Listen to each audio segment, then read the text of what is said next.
We have an investigation happening in Buffalo.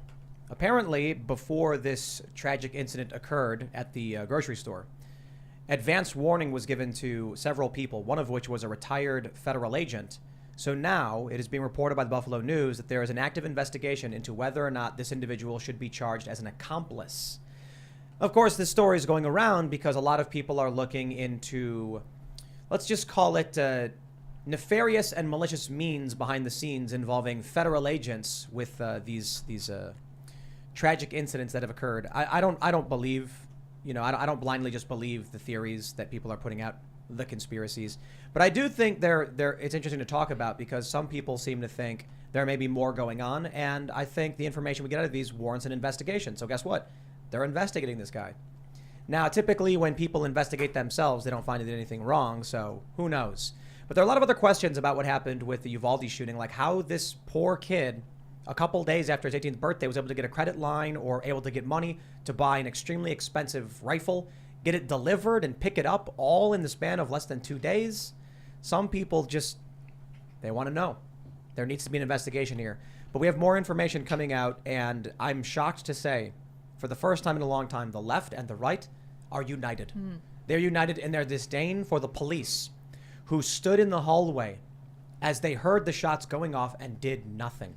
And outside barred parents from getting in, armed parents from saving their kids. So it's remarkable to see left-wing activists just as outraged and for the same reasons as the right is. So, hey, who'd have thought this would be the thing that would unify us? But when kids lose their lives and police do nothing and bar people from saving them, I think you're going to get a lot of people are going to be angry. So we're going to talk all about this and a bunch of other stuff. Joining us to discuss this is Bryan Dean Wright. Good, sir. Pleasure. Who are you? Yes, I am here to enjoy you all, but beyond it being here, I host a podcast called The President's Daily Brief. We talk about a lot of international affairs, some domestic stuff, but the focus is just like the actual President's Daily Brief, which is a top secret summary that's given to the president every morning. I do the same thing with folks of what's happening around the world. And we focus a lot on why you should care, because lots of things around the world happen, but really why would I care if I'm in Des Moines this morning, right? So we talk about that, and we talk about solutions. So how do we solve the country's problems, the world's problems? So that's what I do every morning at 6 a.m. And having worked at the CIA, that's the reason I started doing this PDB podcast. So you're former Deep State. Yes. Yeah, well, maybe current. We don't Oh, know. snap. Can you ever shake it? Oh, let's talk about that. Oh, yeah. All right. But you did work at the CIA. I so did. We'll definitely talk about that and the Yeah. Deep State or whatever else. We have Dan Turner as well. Yeah, and if there's a Fed to my right, my name is Jack Pasovic. I am, yes, Daniel Turner, Power of the Future. Great to be here again. Always good to be with you. And I was talking to Bryan in the green room. I've followed him for years and years, and so it's actually really cool to meet you in person. So I'm glad to be here. Ian Crossan, what's up, everybody? I'm going to do something a little controversial and spin the UFO with my fingers. Oh, no, he's gonna- oh, my no. gosh. Oh, no. Look at that. Look at Oh, that gosh. wobbly spin. I didn't say I was going to spin it boy. fast. Nice. Just said I was going to spin it. Love it. And I followed through. The chat has exploded. Everyone's saying Fed. Oh, yeah. We talk about like a road to redemption. So is there something like that when you're no longer a Fed, or how long until you're no longer? Well, you guys tell me, what's the penance? Like, what's I don't the know. thing It's, that I have to do to make myself redeemed? And you're Talk out. show. $100, right? Just right now, actually. Done it. Yeah, there you go. Your soul will be saved. I'm in. Oh, that's. Yeah, nice. What about you, Lydia? I am also here in the corner, and I'm about to troubleshoot a little audio buzz we seem to be having. I think I know what it is, so hopefully I can fix it, but until then, I'll throw it to Tim. Before we get started, my friends, head over to timcast.com, become a member to help support our work. As a member, you'll get access to exclusive members-only segments from this show Monday through Thursday at 11 p.m. You'll also be supporting all of our journalists. We're probably going to be hiring a bunch more.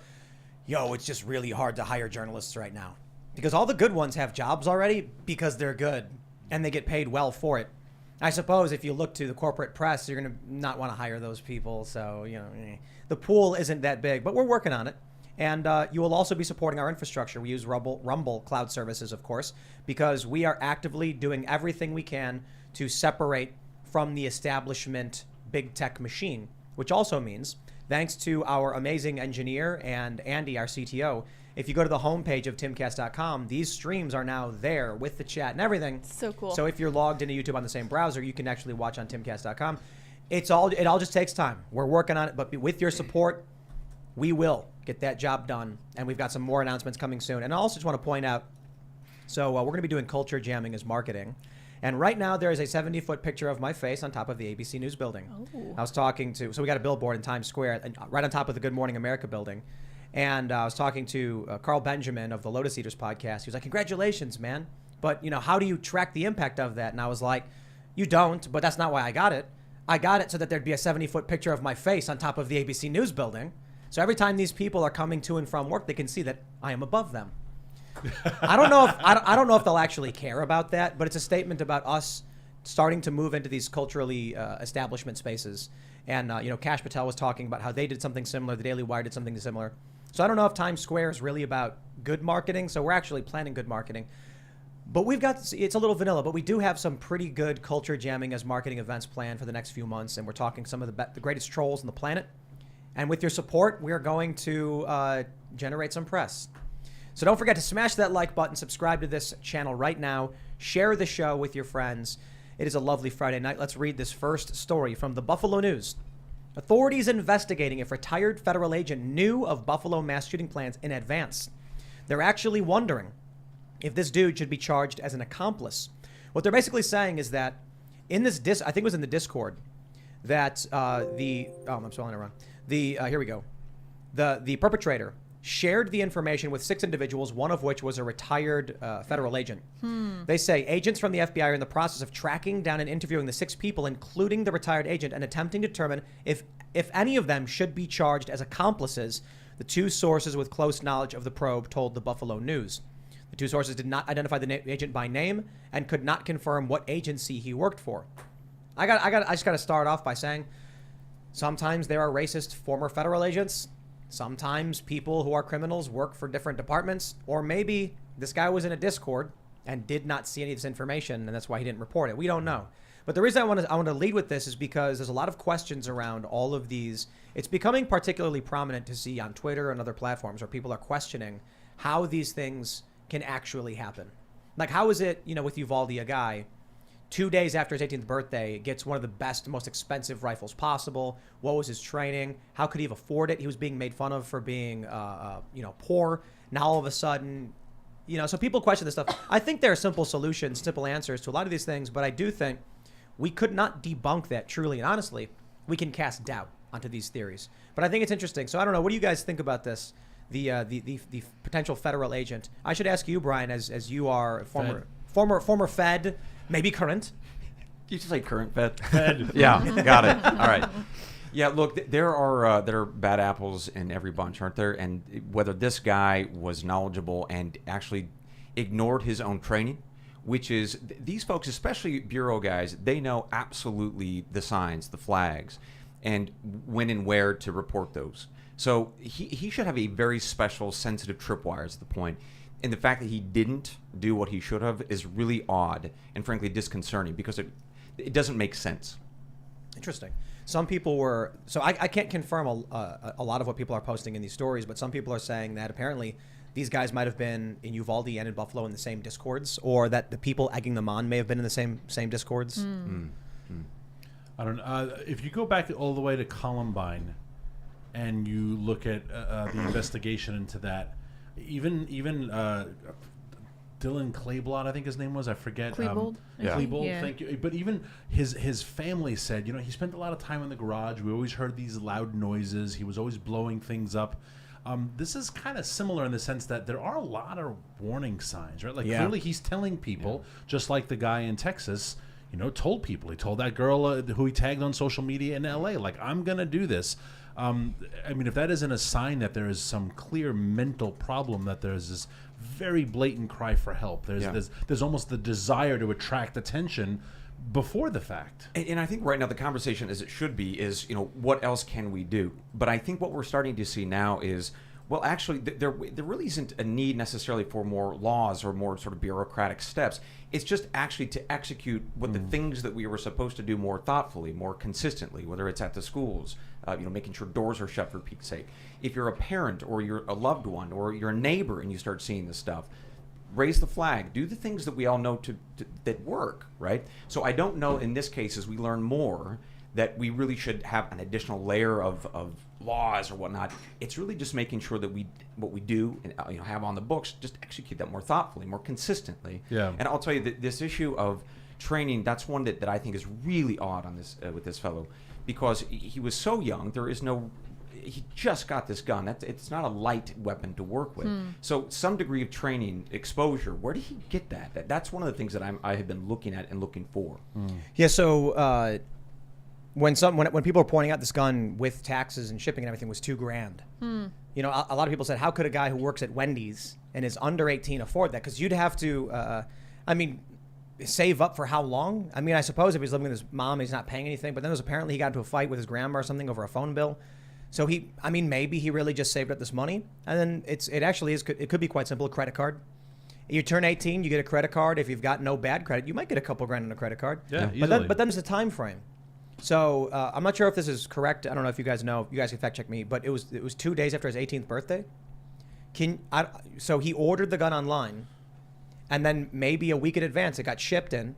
Then he went there and picked it up, and then the next day maybe. I mean, it's all possible. I don't want to say it's not. I don't want to say it's impossible, but it is kind of like, did he really plan it out meticulously as he did? I suppose, right? That sounds like he'd been planning it for a while. If he organized it so that the gun had arrived after he turned 18 and everything was right then, it sounded like he'd been planning it. Well, let me add. So this issue of planning. So in the intelligence community, particularly with terror attacks, we know that there is a planning process, and along that process, you end up finding ways to intervene. They slip up, they make mistakes. There are little warning signs, and from an intel perspective, that's what you look for to stop those attacks. So I think, again, we're going to see the more the investigative work that gets done, there are those little pops and flags that we're going to see retroactively, be like, we should have seen that, or somebody did see that and they didn't do something. And I think that's where we're going to start really making a difference. When these horrible events happen, we learn from them. That's how we stop the next one. It's going to change. The next attack's going to change, but that's how we learn. Yeah, basically what you were just saying before, to add on to that. When I look at these incidents, I think one of the problems we have is that we think there's a solution. And maybe there is. I'm not saying we shouldn't try and figure something out. But I wonder if when, people are saying we need armed teachers, and I'm like, well, I think if people were armed in general, we'd probably be better off. But I don't know if that solves the problem of a deranged young person who plans this thing out. If this dude really did plan it out as extensively as he did, and seemingly he did because he ordered it in advance, waited until his 18th birthday, saved up money or got a credit card, who knows what he did, but he planned it, then I don't think, I'll put it this way. You mentioned something before the show. You said we got to be right 100 out of 100 times because at one time you aren't is when they get you. So we can plan. We can be like, okay, how about armed teachers? And then the kid just the next person makes a plan to accommodate for armed teachers. Mm-hmm. I think the issue is that we've got a cultural and mental illness problem. I think that I know a lot of conservatives say mental illness problem, but you look at the medication these kids are on, and we have a fatherlessness problem. It's cultural and it's multifaceted. Amen. Everybody just wants this singular solution. They're like, we can either ban the guns or we can arm the teachers, and I'm like, that's not going to solve what's going on. Well, I think, and when it comes to the government stepping in, this kid is cutting himself, right? He's made a lot of threats.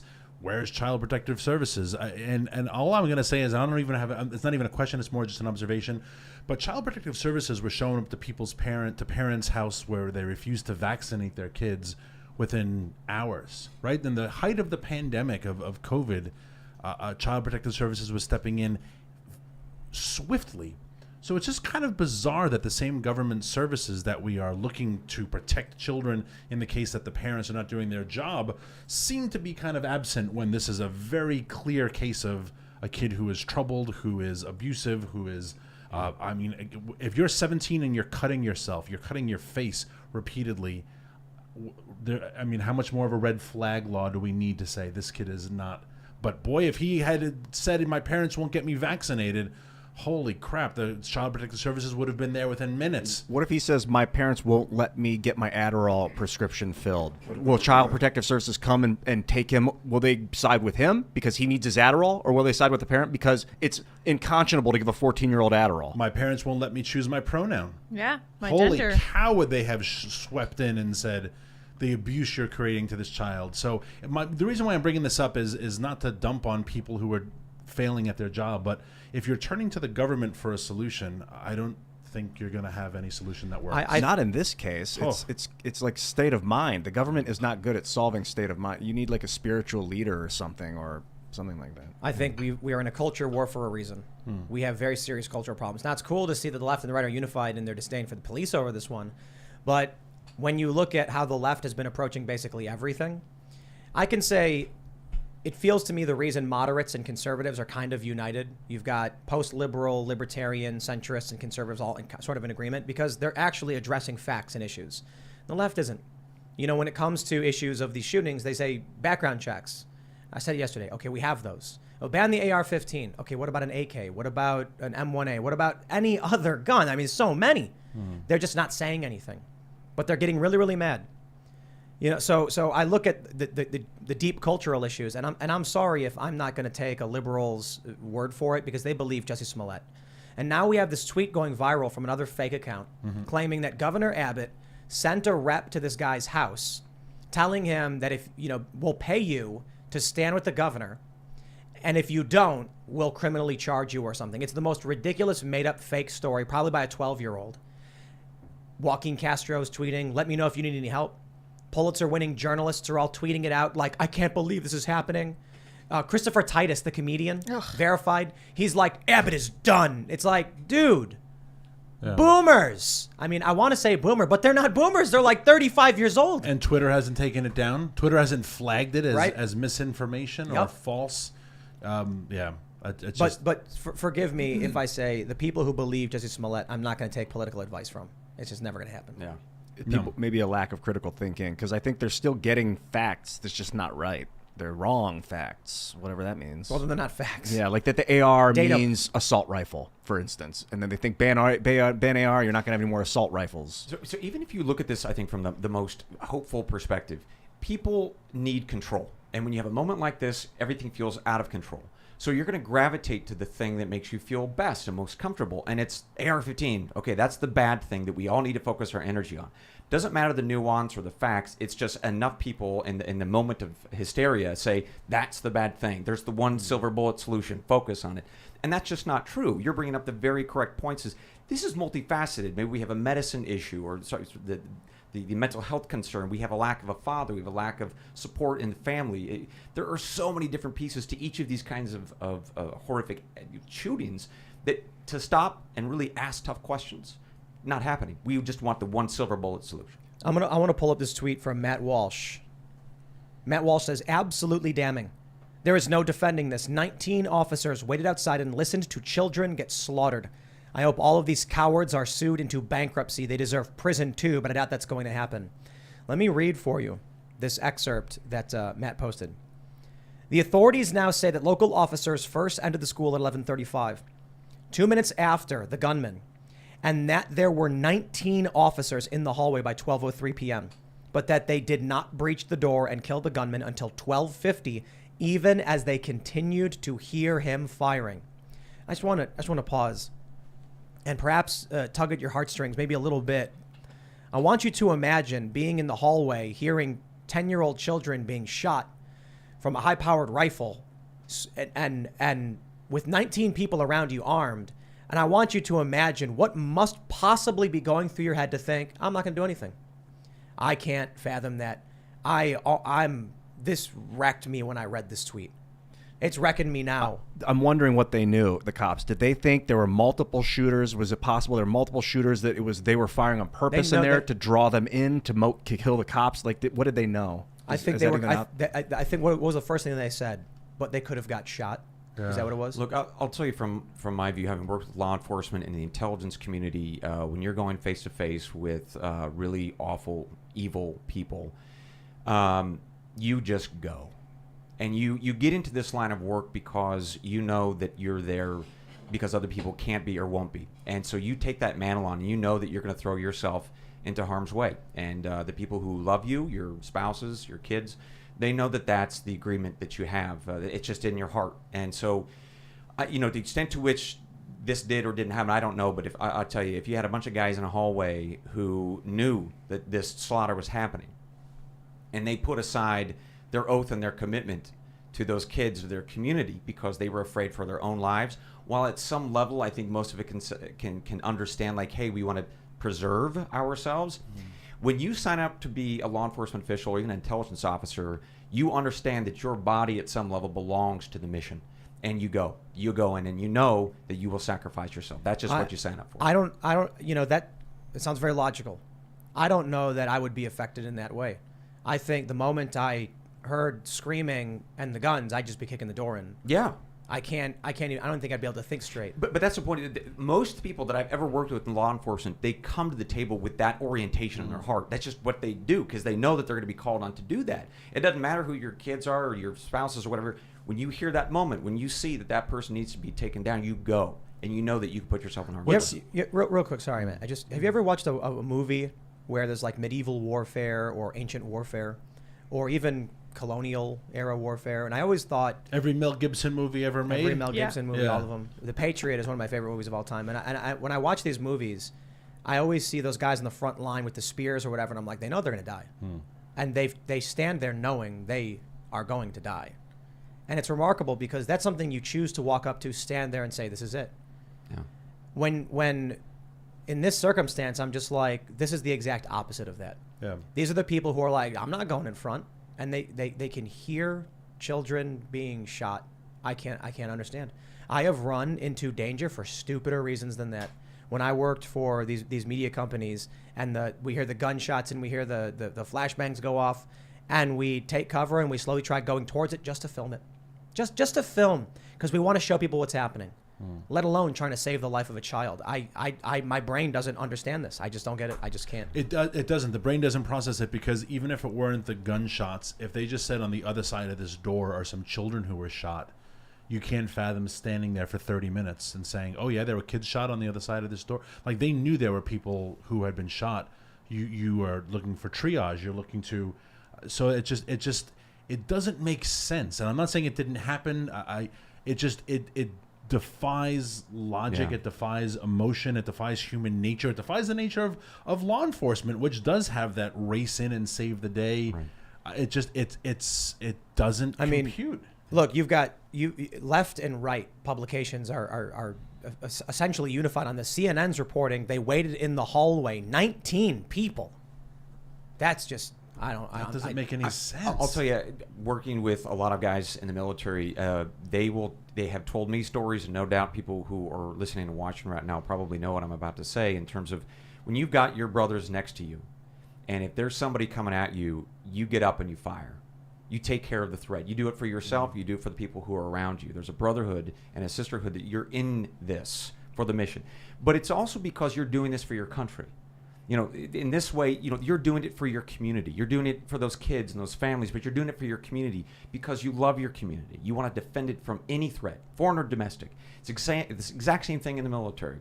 Those guys do it for their country because they love their country. So I don't know what in the heck has gone on here, but something is very, very wrong. I got ratioed today on Twitter because I said this is what happens when you defund the police. You get incompetent officers, and the response from the right was these were fully funded officers and they have no obligation to defend anybody.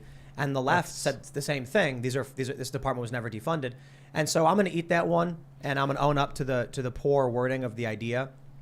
What I was thinking of when I was tweeting that was, this is what happens after quote unquote defund the police. Yeah. I didn't mean to say that this department was specifically defunded. I said when you demonize police, when you memorialize criminals, this is what you'll get. Why would an officer? They're thinking to themselves, if I go in there, they're going to blame me. They're going to say, oh, he started shooting because you did it. Yeah. They will so no one is willing to take the actions anymore. Yeah, I was imagining that from their perspective, maybe in like fog of war, they didn't know what was going on. If there were multiple shooters, if it was a hostage situation, if ever there were 3 guys in there with AR-15s trained on the door, ready for cops just to walk through one by one and take them down one by one, and they're like, we're not going to add to the bloodshed. That's what I'm trying to figure. Someone had mentioned that cops do not rush towards an armed man that they can't see because they will get shot.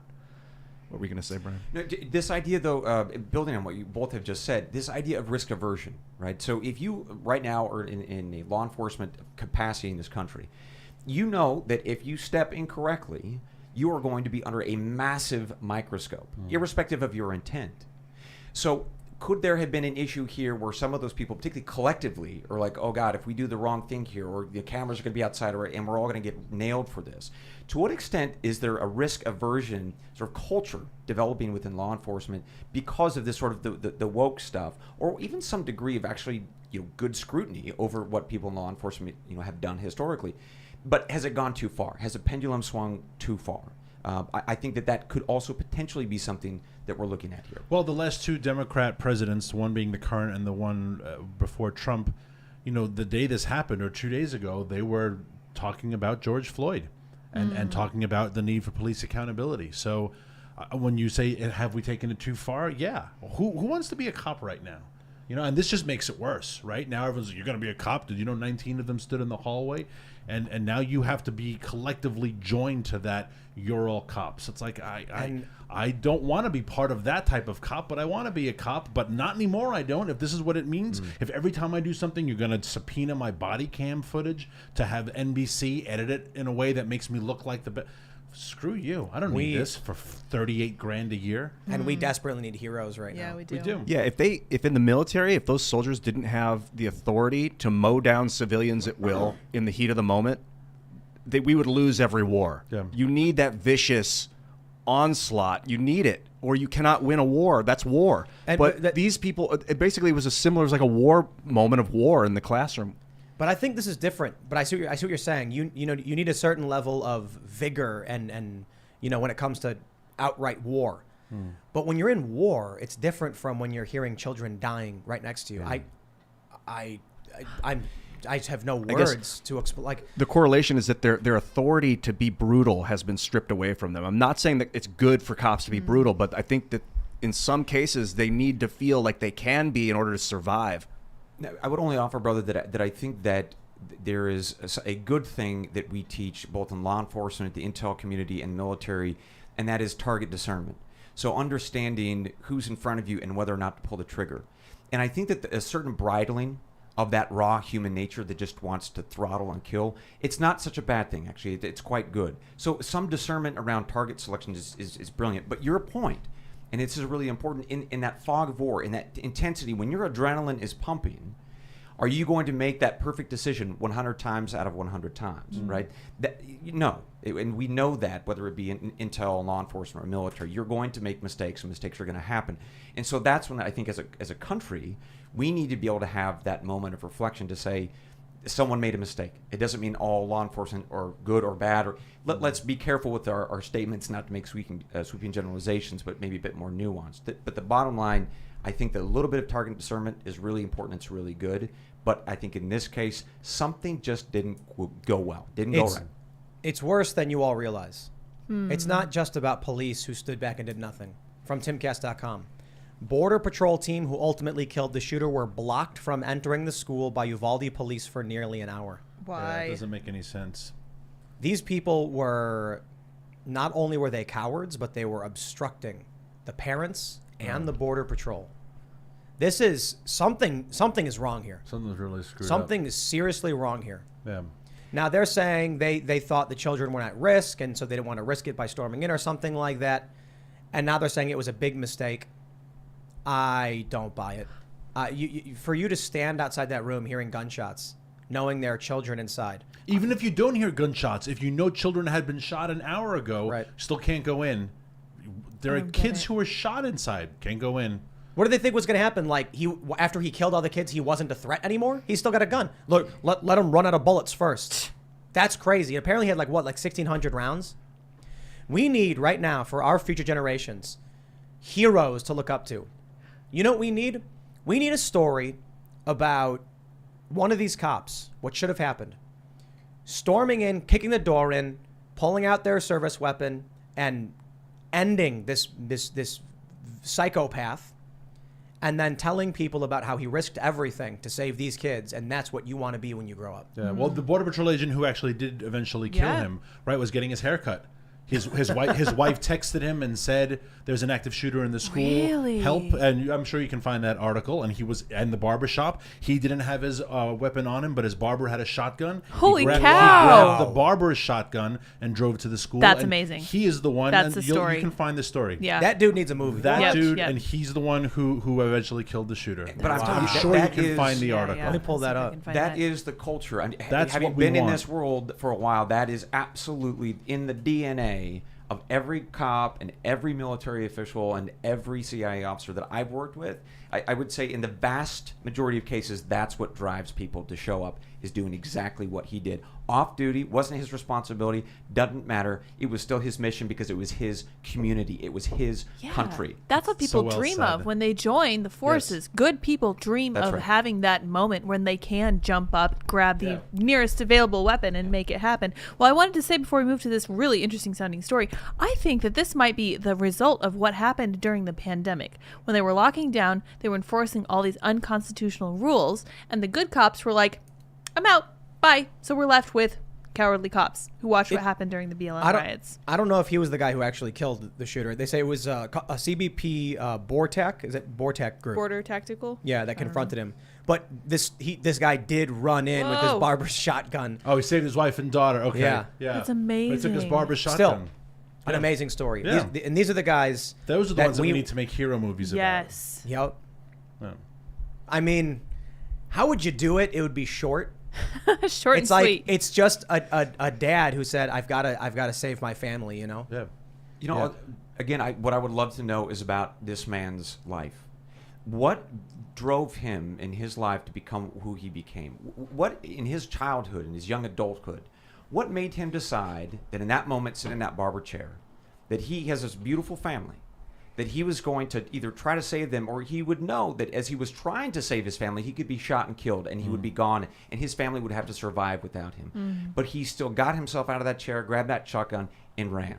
There's something interesting and beautiful about his soul that I would love to understand, because that's exactly what we need to uplift and celebrate. Yeah, It's for sure. actually a good origin story for his kid to be like if you were doing a movie about someone Superhero. or like a Marine or a law enforcement guy who did something great, and it's like his origin was that his dad risked his life, and that was the message he got, and that's why he went on to become a hero. I'm going to tell you what this guy is. He is a normal man who did something extraordinary.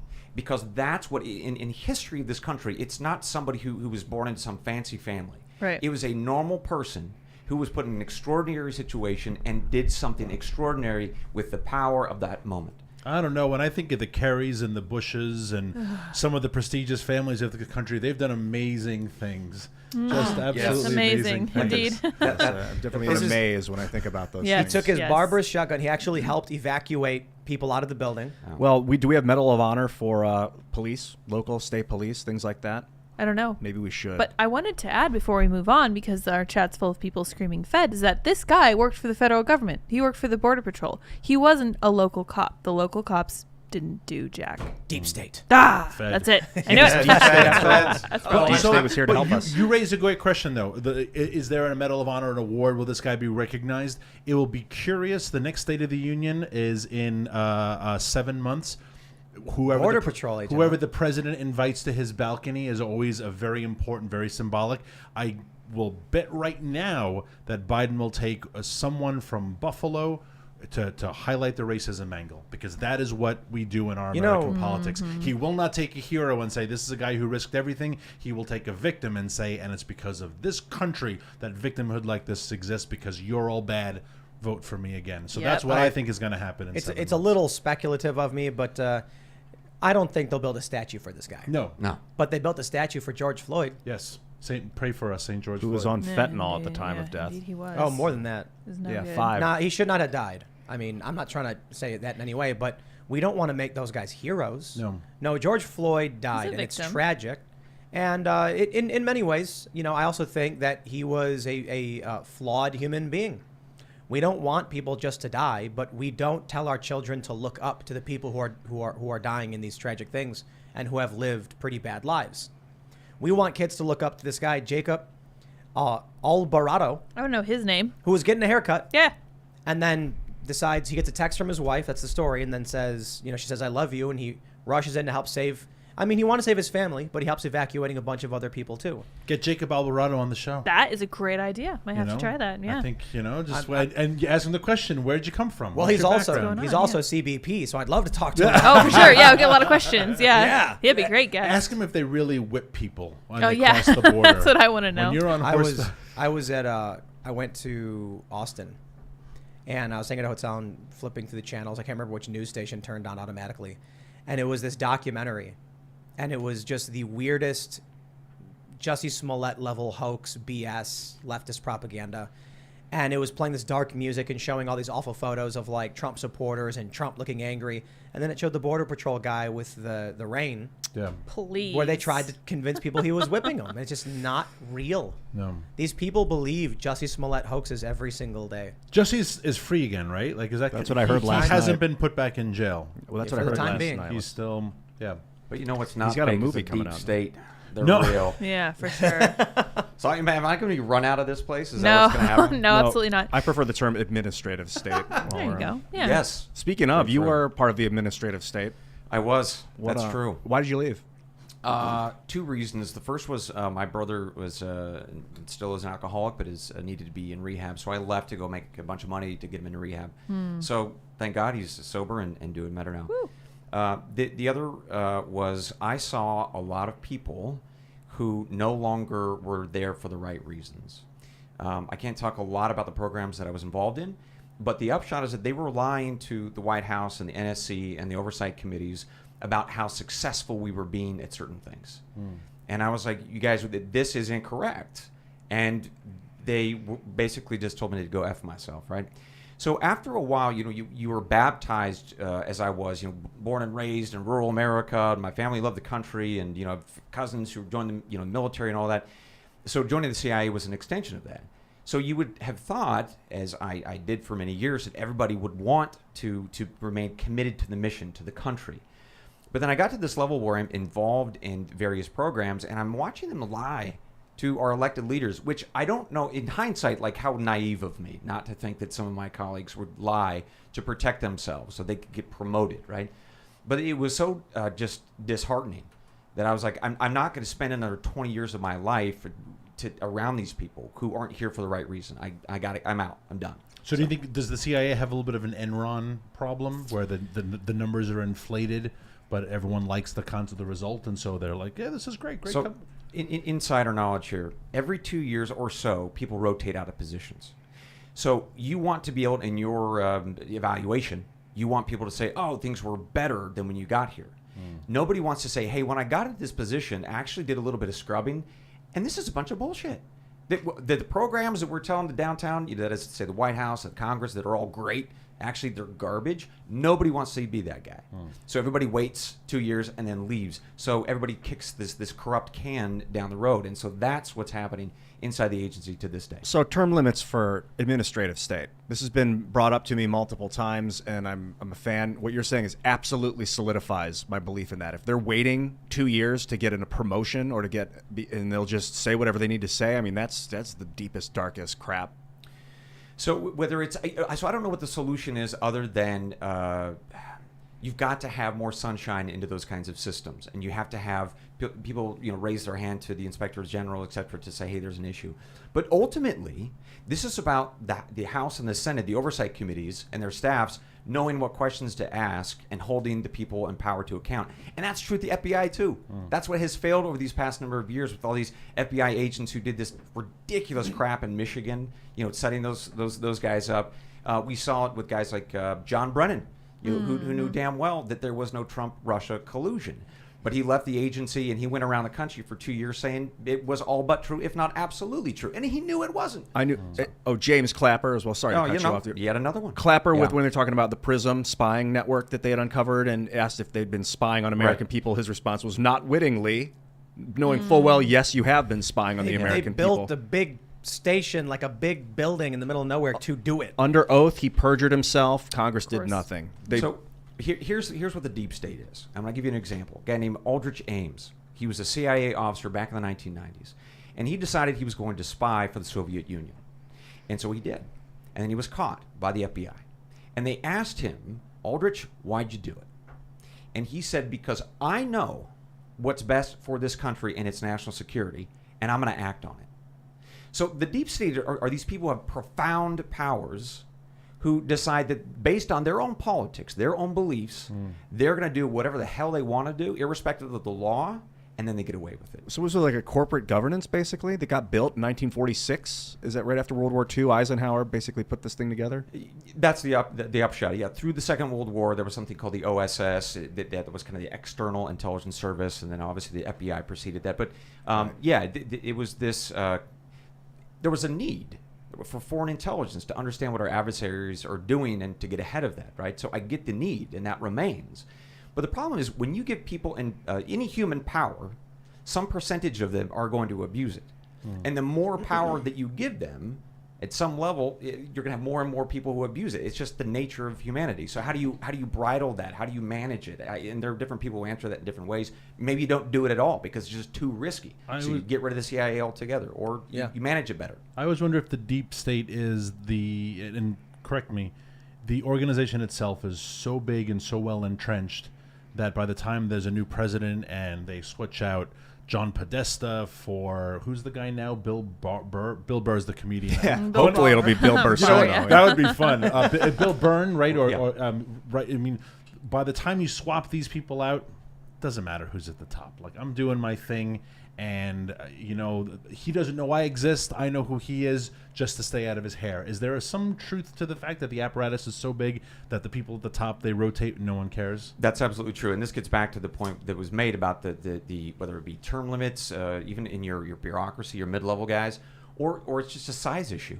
You just expanded the state in the past 20, 30 years to such an extent that there are so many people who have so many entrenched interests that A, it slows down your mission, but then B, you get more and more people who can do more and more damage to your country because you give them such expansive powers. So I'm a big fan of actually reducing not just the size of government, generally speaking, which it's true, but specifically the deep state, as it were, the agency and the FBI. I certainly think the administrative state, the deep state, whatever you want to call it, is a serious problem. But what about the argument, and I'm not saying it's a good argument, I'm just saying this is the argument made, that if we curtail our powers internationally and domestically, China will take over, and then we'll be living in a unipolar Chinese superpower, planet. So here's the deal: CIA ain't going to stop China. The CIA and the FBI are not going to stop China.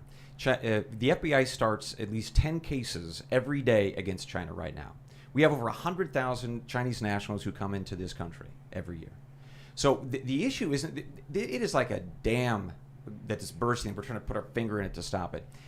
You have good leadership within the White House and the House and the Senate that understands that China is a threat and starts treating them as such. The spies ain't going to fix this one. The FBI ain't going to fix this. They just won't.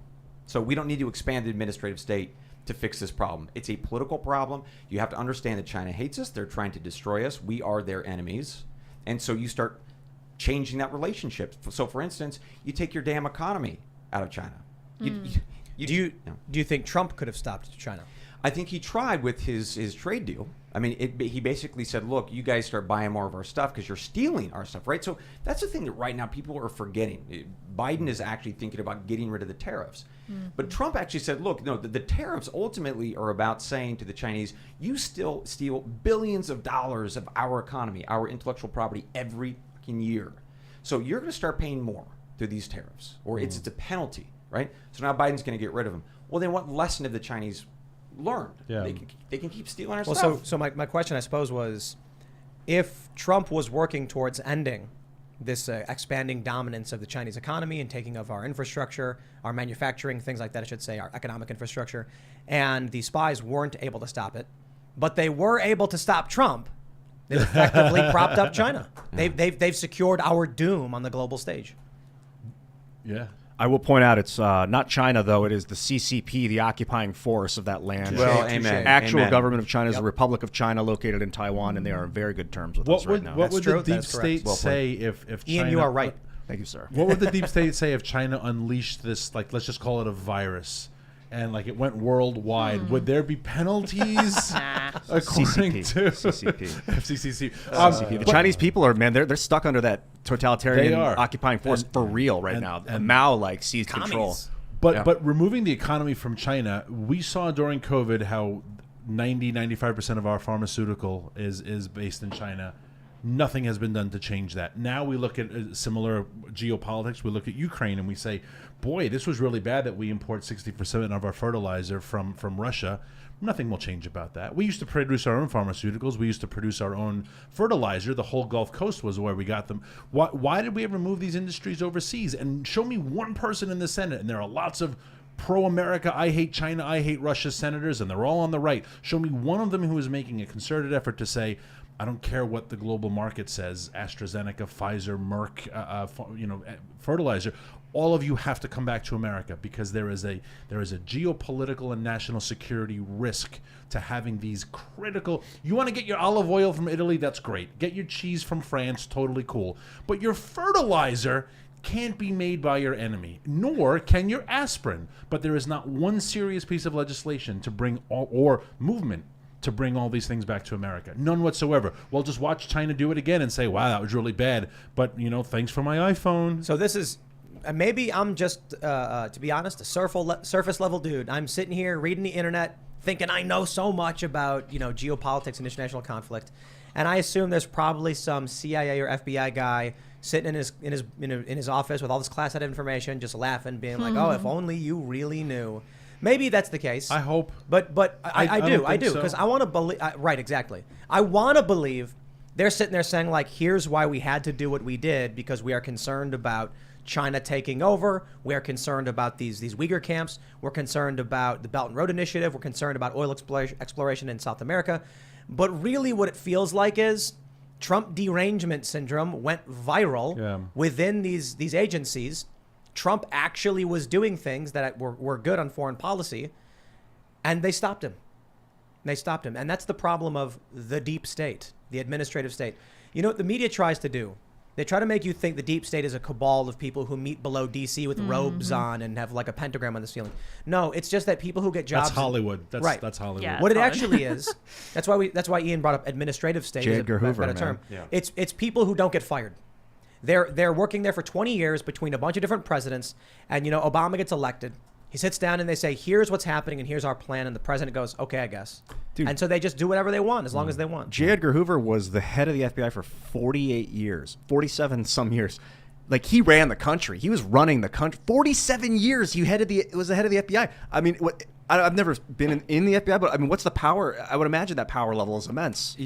Amen. So particularly without going into the history of the FBI, he absolutely decided the political winners and losers of this country. And that's really what happened during the 2020 and 2016 election, particularly 2016 with Hillary Clinton and Trump, right? So after Trump was elected, you had a bunch of former CIA and FBI officials, James Comey, leaking classified information to force the appointment of a special counsel. Holy crap. Yeah. I mean, this is one man, an FBI director, who decided that Trump should not be in power, not because there was actual data or information that said we had a problem, but he just didn't like the guy. So he goes to the New York Times, leaks it in order to get Bob Mueller. That is J. Edgar Hoover level stuff. And we haven't seen that in a long, long time. I foolishly believed that those dark days were over, but that showed me that it ain't gone. There are still absolutely people in positions of authority and power who still do this J. Edgar Hoover stuff. The Sussman trial stuff is crazy. Yeah. We had Kash Patel the other day, and it's just shocking. The FBI knew it was bunk almost immediately. You had apparently one guy testified that Hillary Clinton knew and signed off on the Russiagate narrative fabrication. Wow. Yeah. The agent, is it Sussman himself, who lied on the FISA warrant to get these Against Page. to get the FISA? Yeah, so that's the same guy. It is the same level of corruption and negligence and evil and dereliction of duty on a different level, but it's the same idea as the 19 guys in Texas who stood in the hallway and listened to the gunshots. This is exactly what your mission is, and you're like, yeah, but I'm not going to do it. Like, this is a lie. Yeah, but I'm not going to do it. Like, what your job is right now and the oath you have taken. Yeah, I'm going to do the opposite. I'll tell you on one piece that in the last couple of weeks I did on my podcast and talked a lot about that doesn't, I think, get enough attention. 107,000 people last year died because of fentanyl or drug overdoses. Most of them, of the 107,000, were fentanyl. The point is, most of that comes from China. Those are precursor chemicals that come from China. China knows these companies that are producing it, they know that they in turn are dealing with Mexican cartel members, and it's then all feeding into this country. China is killing 100,000+ of our people. Why are we not all like outraged that the communist government in Beijing is doing this in concert and collaboration with Mexican cartels? It should be getting far more attention, certainly than even Ukraine. I mean, as much as that absolutely runs the risk of World War III, and I think we can talk about that as well because I think we're getting there. That issue of dead Americans in this country, especially in rural America, is so real and so painful for me personally, but for so many others, it deserves more of our attention. And that's why, because it's rural America. And we were saying to this before the show started, if the overdoses from fentanyl and Chinese opioids were Upper East Side collegiates, this would have been stopped by now. But it's mostly rural, mostly poor, mostly hillbilly whites, and we don't really care. They targeted the farmers. It's just exactly. It is not a population the American government care about because they don't like them. Even their own representatives don't like them. Look for any liberal who represents a rural state who's running for office. Even they are ashamed of their constituency. They don't care. But I'm going to tell you right now, in Pima County, Arizona, where I am from, if you were a kid, the thing that's going to get you in terms of the thing that's going to kill you is fentanyl right now. Mm-hmm. It's not car accidents. It is fentanyl.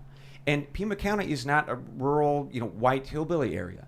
You are right. The preponderance is absolutely, that is true. But it's hitting communities in lots of parts of this country. Black, brown, it doesn't matter. It is hitting our young people most especially because that shit, pardon my language, is mixed up with weed or with other stuff. And they're like, hey, let's experiment, let's try and have a good time. And then they end up dead because there's just such tiny amounts of that they end up killing you. I find it to be an extension of the Opium Wars. Apparently, this is when the British and other Europeans were shuffling opium into China. They were basically colonizing China in the mid-1800s, and they were like, we're going to wreck their population, make them incapable of fighting, and then we're going to conquer it and take it as another colony, like what they did with India.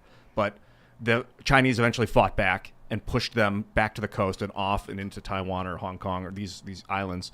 But it never ended for them. They play the long game. Any wise regime thinks hundreds of years in the future and will never forget what people are capable of.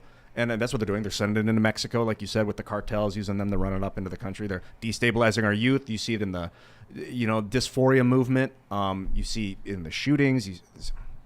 And the pharmaceutical companies seem to be capitalizing on it. They've actually created medical fentanyl. I don't know who's in charge. Is it AstraZeneca? Who actually prints this stuff?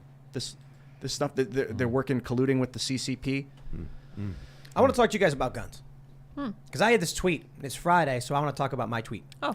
I tweeted, the government should provide all 16-year-olds with a free AR-15 after they pass firearm ed in high school. Oh, yeah. If you haven't, then once you turn 18, you should be entitled to one free AR-15 from the government after passing a general knowledge test at the Department of Gun Services. Demand universal gun ownership now. Call your member of Congress and demand they pass this legislation. A lot of people said that I was trolling. I'm not. My point was that I saw all these memes from the left where they said, we should treat guns like we treat cars. And I was like, you think that goes only one way? They post these memes where they're like, got to get a license, got to get insurance, got to register the gun, all of that stuff. And I was like, okay, I can use that same argument and go the other direction. We allow 16-year-olds to drive cars. Okay, so 16-year-olds should get guns.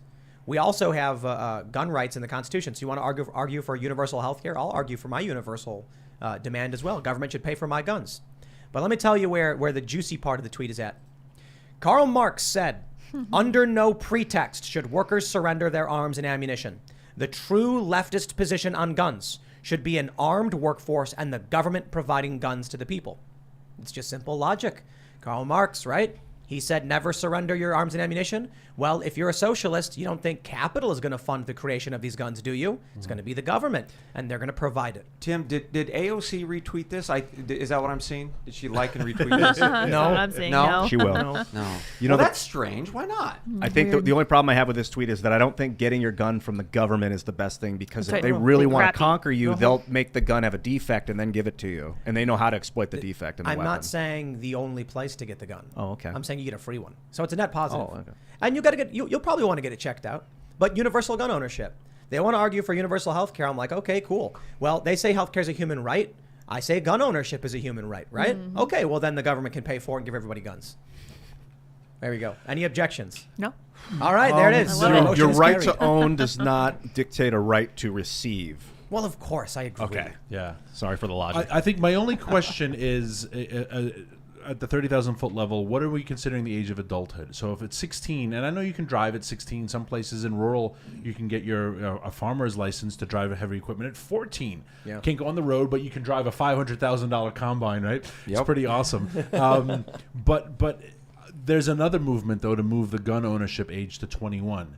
And I have a problem with voting at a certain age, but voting on something that you cannot fully own in a free society Right, at another age. So I don't want to be able to vote at 18, but I can't own something till I'm 21. There's the movement, as you were saying, to vote at 16. So 16-year-olds are going to make law or vote for laws, but I can't fully participate in that law for 5 more years. So if we're going to have a real equitable society, to use their words, then if you have the right to vote on something, you must have the ability to have full participation in that. Agreed. So if we're going to make the voting age 16, then the gun age is 16, but then the draft is 16. But I don't want my 16-year-olds sending my 21-year-olds to war, telling the 18-year-olds they can't have a cigarette, a beer, or a gun. So something is wrong. If we're going to say the age of adulthood now is 21 and we are a very immature society, then it's 21 across the board. I have a darker interpretation of their desire for a 16-year-old voting age. Well, they're stupid. Well, no offense to them well, listening. It's not just but- stupidity. It's if you're an adult at 16, that means you can do more than vote. yeah, that's what I'm thinking. It's a slippery slope. Yeah. Because Well, at what yeah, point it's can a you good have point. sex with a 35-year-old, 16 now? What are they trying to do? This is why when they try and lower the age of adulthood in a variety of ways, I'm kind of like, what are you really doing? When you look at what's going on in these schools, the grooming, and I see these memes from these liberals on Facebook where they desperately try to conflate the grooming argument with banning books, and it's just like, I see this meme and it's, they want to ban books, and there's like an old man with a MAGA hat yelling.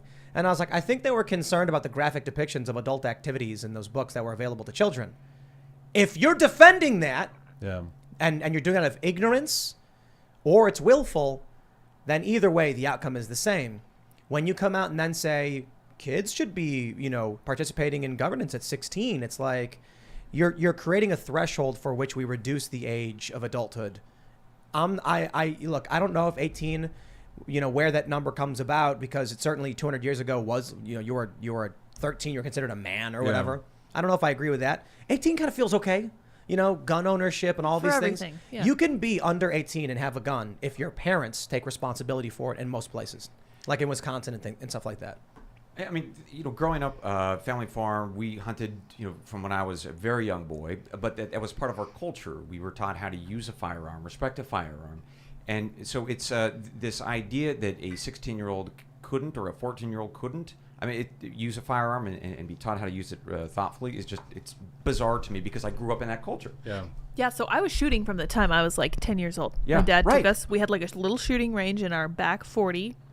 Probably not really on par with what the law wanted, but my dad taught us how to use it. He taught us how to be safe with it. He said, I'll give you $1 if you ever see the end of this gun while I'm holding it. And of course, he never gave us $1 because we never saw it, and we understood how important that was. Yeah. But somebody on Twitter earlier today, I forget who it was, I'm sorry, tweeted, how many of these mass shooters were young boys raised by fathers who taught them how to hunt? Yeah. It's a very valid question. I don't think any of them ever have been. They have no dads. Of course not. Yeah, it's very sad. So that's why when I, in the days after these shootings, and we hear Congress stand up and say we need to pass this law or that law, this is the stuff, this is the conversation that we need to have as a Right. country, understanding who these individuals are, their families, the dynamics, the health, mental health, all that, because you are so right, and whoever tweeted that, bravo to them, because that's spot on. Yeah, and I remember thinking, I actually had this conversation before I left the healthcare field with one of my coworkers, and his dad wasn't really involved in his life, and there was a shooting, and I was like, this is terrible, but man, I think one of the things that all of these shooters have in common is that they don't have dads, and he's like, what? That's weird. I really have to think about that. He's like, that's a super hot take. I'm like, I think it's true. Sorry, It's I'm afraid. it's a couple things. It's a dad to sit down with you and say, son, you need to understand responsibility and what it means to have obligations to your community. And it's also the moment when the dad bops you on the head and said, that was dumb. What are you Being doing? stupid. You Yeah. need a strong leader A dad to be go, like, how are you feeling? Yeah. Are you okay? Yeah. Maybe like a dad who's got like long hair and is like a hippie with a bunch of crystals. Who Yeah, can tell maybe you he used it's to happening. smoke weed in his For 20s, There you you know? go. Yeah. Look, but the point here is that I think that this conversation is just as valid as, hey, what about magazine limitations? What about the type of weapon, or what about the age that we should give children of, right? I think this conversation is just as important, if not more important. But you hear so oftentimes from the left, they will say, "Oh, here the right, here the conservatives go again talking about family issues and about, knock it off. Come on, it should be part of the conversation." We should have a magazine limit. I really do think so. They shouldn't. We should limit them to they cannot be lower than It 30. can't be at least, yeah. I knew there was. There's a caveat I saw the there. tell on the face. I was like, here it comes. If we're gonna The look at limit is how small it society, can be. Yes. I mean, if we're gonna look at society for the last 4 generations or so from like the baby boomers on, and we're gonna say that gun violence, school shootings are now the anomaly.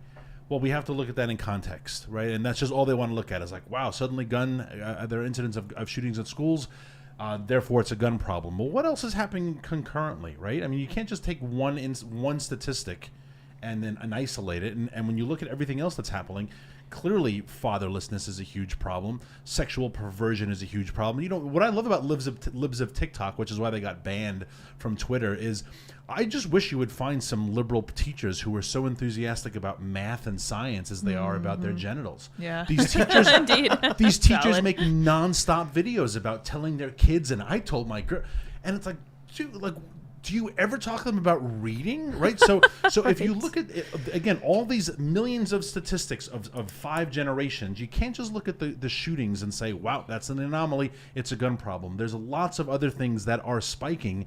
And if you say that, well, they're not happening, there's no correlation, then you're just a liar or you're politically motivated. Either the sexual perversion stuff is a huge problem. You mentioned the grooming stuff. Yeah. I mean, we have hardcore drag shows in children's second grade classroom, and we're supposed to pretend this is normal.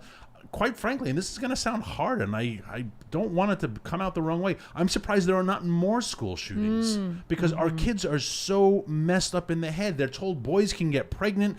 They have tampons in their bathroom. They play on girls' teams. These kids are so confused with everything. And then their teachers don't even want to talk about English and math. They want to talk about their dating lives. And in case anyone out there starts to text, you do know I am married to a guy. Yeah, right? right. So I technically am in the community. That's right. It's a community I hate. It's alphabet soup that is degenerative, that drives me insane.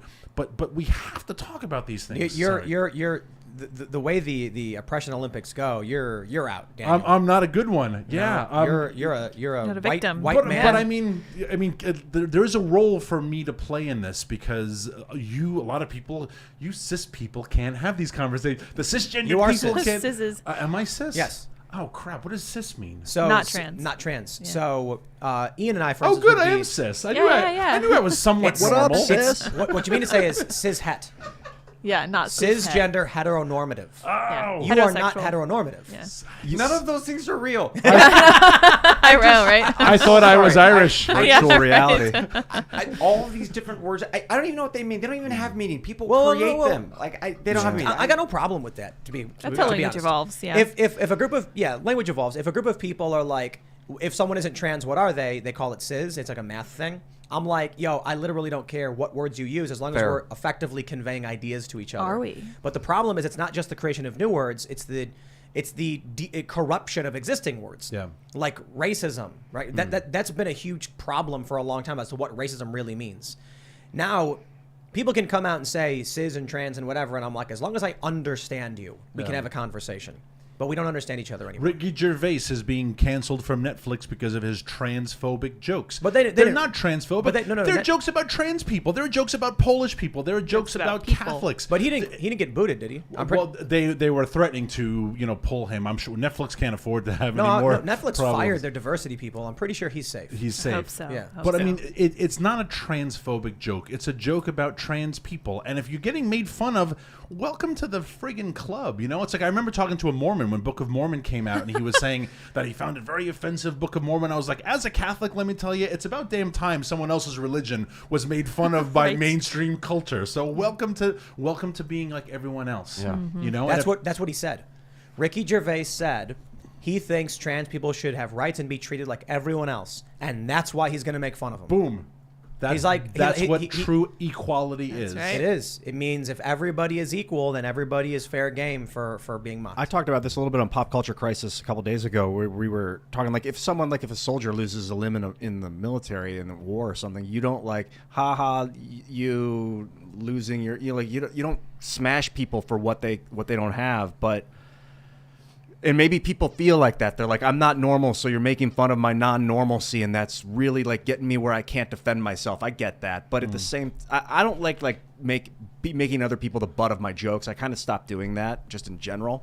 Although, one of the things, if I can, so I have hung out with a ton of guys in the military who have lost arms and legs because of Iraq and Afghanistan. And I've also hung out with tons of guys who are in the military and they're gay, or we have lesbian service members, whatever it may be.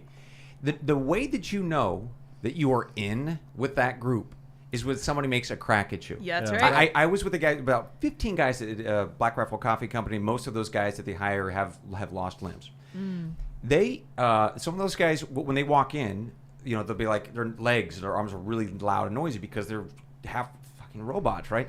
The point is, they will make fun of each other about like, "Hey, quiet down, man! You're rude. We're trying to have a conversation, bro." And he's like, "Sorry, it's my knee." But they'll give each other a hard time, and it's this beautiful moment of like, that you are in a family, a brotherhood by just telling good jokes about each other. There's a really great Wojak meme where it's a guy is leaving, and he's like, "See you later, dickheads," and they're like, "Screw off, a-hole," and then it's like, "F you."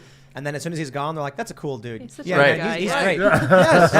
Then it shows the women. Oh, gosh. And the woman's like, "Bye, honey, love you. You're so Sweetheart. sweet. See you soon." And then as soon as she's gone, what a bitch. It's true, yeah. That's why I have fewer female as friends, I think. But I wanted to say too that it does feel great when somebody makes a joke with you about something that maybe you can't even change, that you're just like, "Oh yeah, that's actually pretty funny." And I feel now right. like I'm part of your in-group. Yes. It's very valuable. It's an important part of So human. much of it. Oh, sorry to interrupt there at the No, end. you're I good. wanted Carry on. to capitalize on what you were saying. It's Yeah, the yeah. delivery. Like if Yeah. you can deliver it in an emotionally, in a loving way, then it's received in a loving way. But when it's in text, no one can Amen. sense. Yeah. Amen. And they'll take Gervais's jokes and they'll put them in text and be like, "Look how horrible." Yes. Yeah, and the performance has a full arc. How did he get to that point? That was a segue. They cut all that out, and they just take the sentence and they're like, Context. But I just love how all the hit pieces against Ricky Gervais are literally what he was complaining about.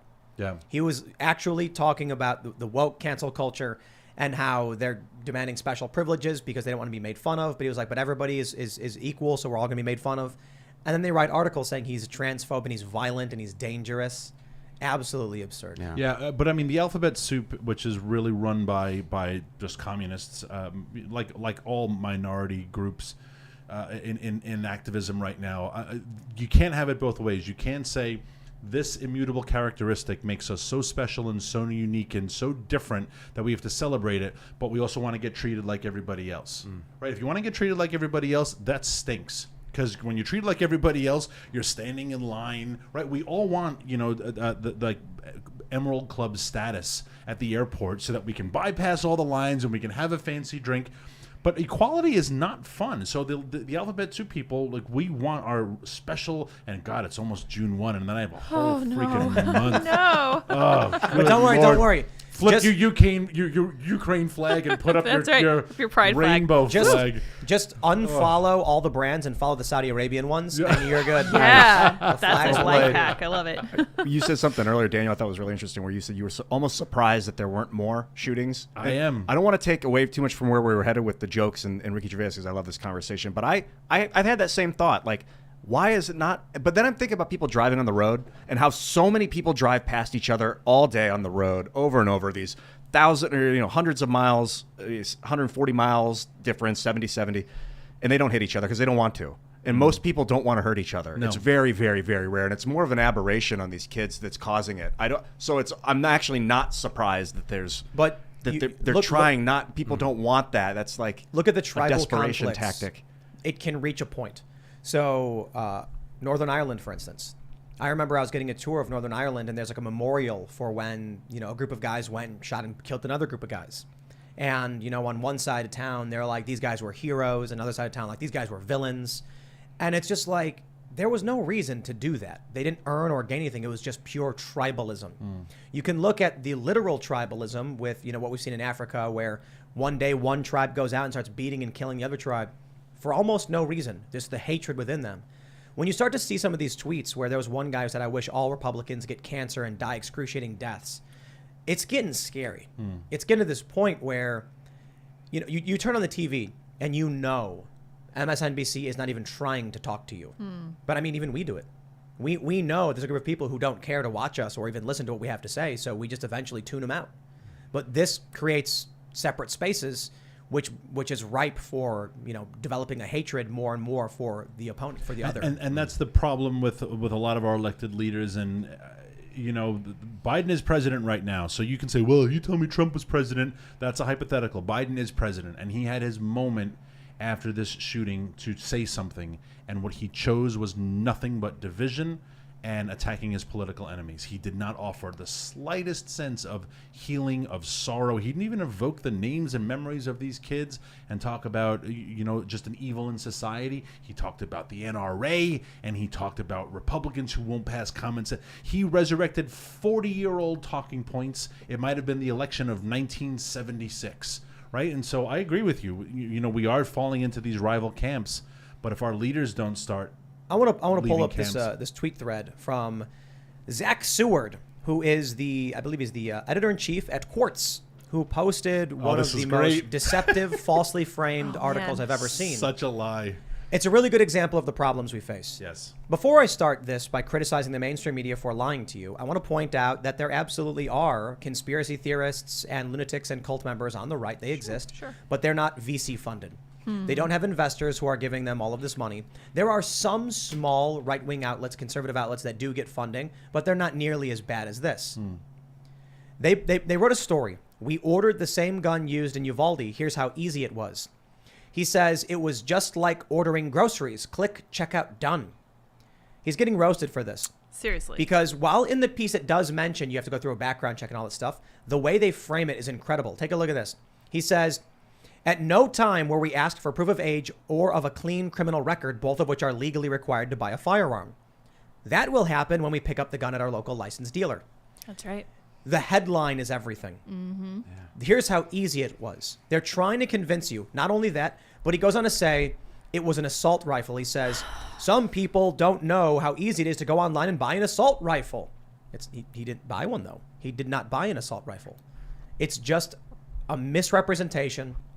And this is what leads people who are traditional liberal or trusting of the news into believing wrong information. So what this tells me is he's not actually interested in having a thoughtful conversation. It's about an agenda, right? So very clearly this is about creating this drumbeat, this hysteria to ban not just this gun, but really all guns, right? So it's a war then on guns.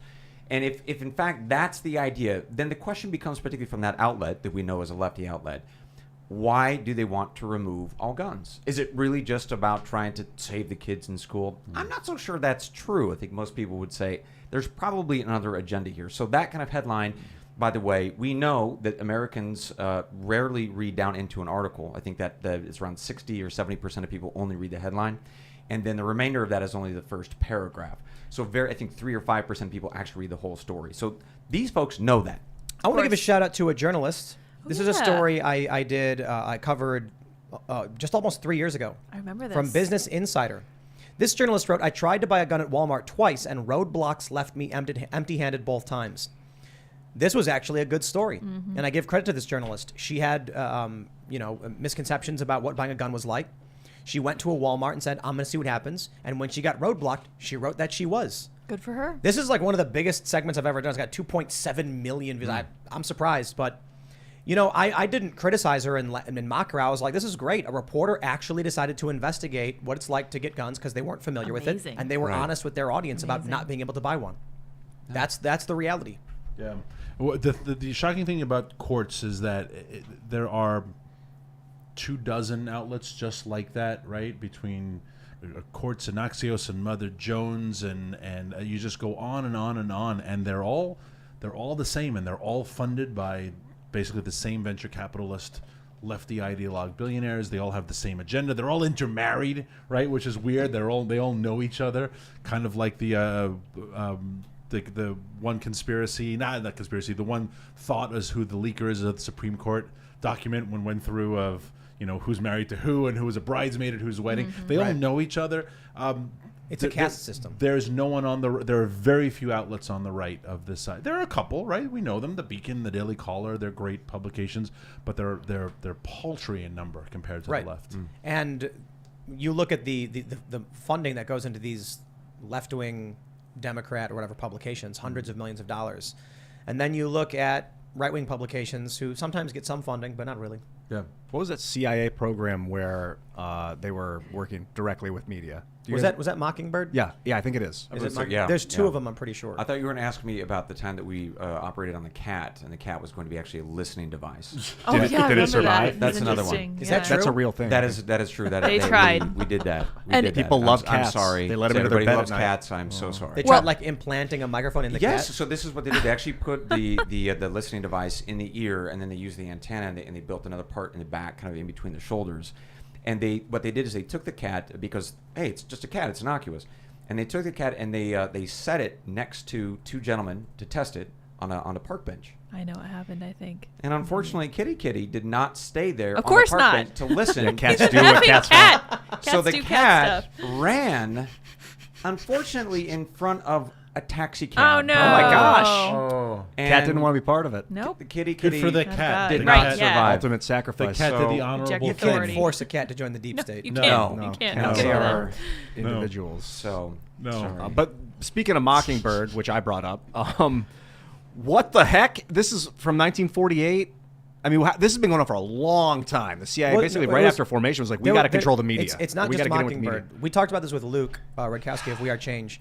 There was something that happened in the 70s where a senator, I think, came out and said the CIA is working directly at these news outlets. Yeah. Are you I don't know if it was Brad? Mockingbird. Well, so there was a huge dust up throughout the 70s where basically the House and the Senate were like, you guys are doing way too much in the CIA. And they had committee hearings. Frank Church was one of the senators, lead from Idaho. And there were others. They looked into this, and the CIA director, they called him on the carpet, both overtly, that is to say out in public, and behind the curtain. And like, you guys are killing way too many people without authorization, and you all a bunch of cowboys. And some of these programs that you're talking about were part of that conversation that we need to rein you in because we've given you too much power, and y'all are abusing it. And it's not just you, the CIA, it's the president and all the president's men, as it were, who were like, hey, with the military, we can't do certain things, but we can use this tool at the CIA, and we can have them go kill various people or foment uprisings, etc., right? Or, yes, the media piece, we can start to control and manipulate. And so, again, it gets back to this. If you give people power, some percentage of them are going to abuse it. But if you give them a whole bunch of power, it is game on in terms of your country. And that's really, for me, in the past 5-10 years, has completely changed my understanding of giving so much power to the CIA or NSA or FBI. They will abuse it. They have abused it. And we've got to pull that back, both in terms of the size and the authorities, because they have too much. Still a lot of great people doing great work at those places, but you give them too much power and you're going to have these problems. And our country's in trouble because of it. Yeah, I think a lot about the people, because I speak a lot of crap about the administrative state and like how it's overblown, but I think the people, the other night I was like, I don't want to hurt these people. Like, not that like the horseback riders in 1902, I mean, the automobile was coming, they still lost their jobs. Yeah.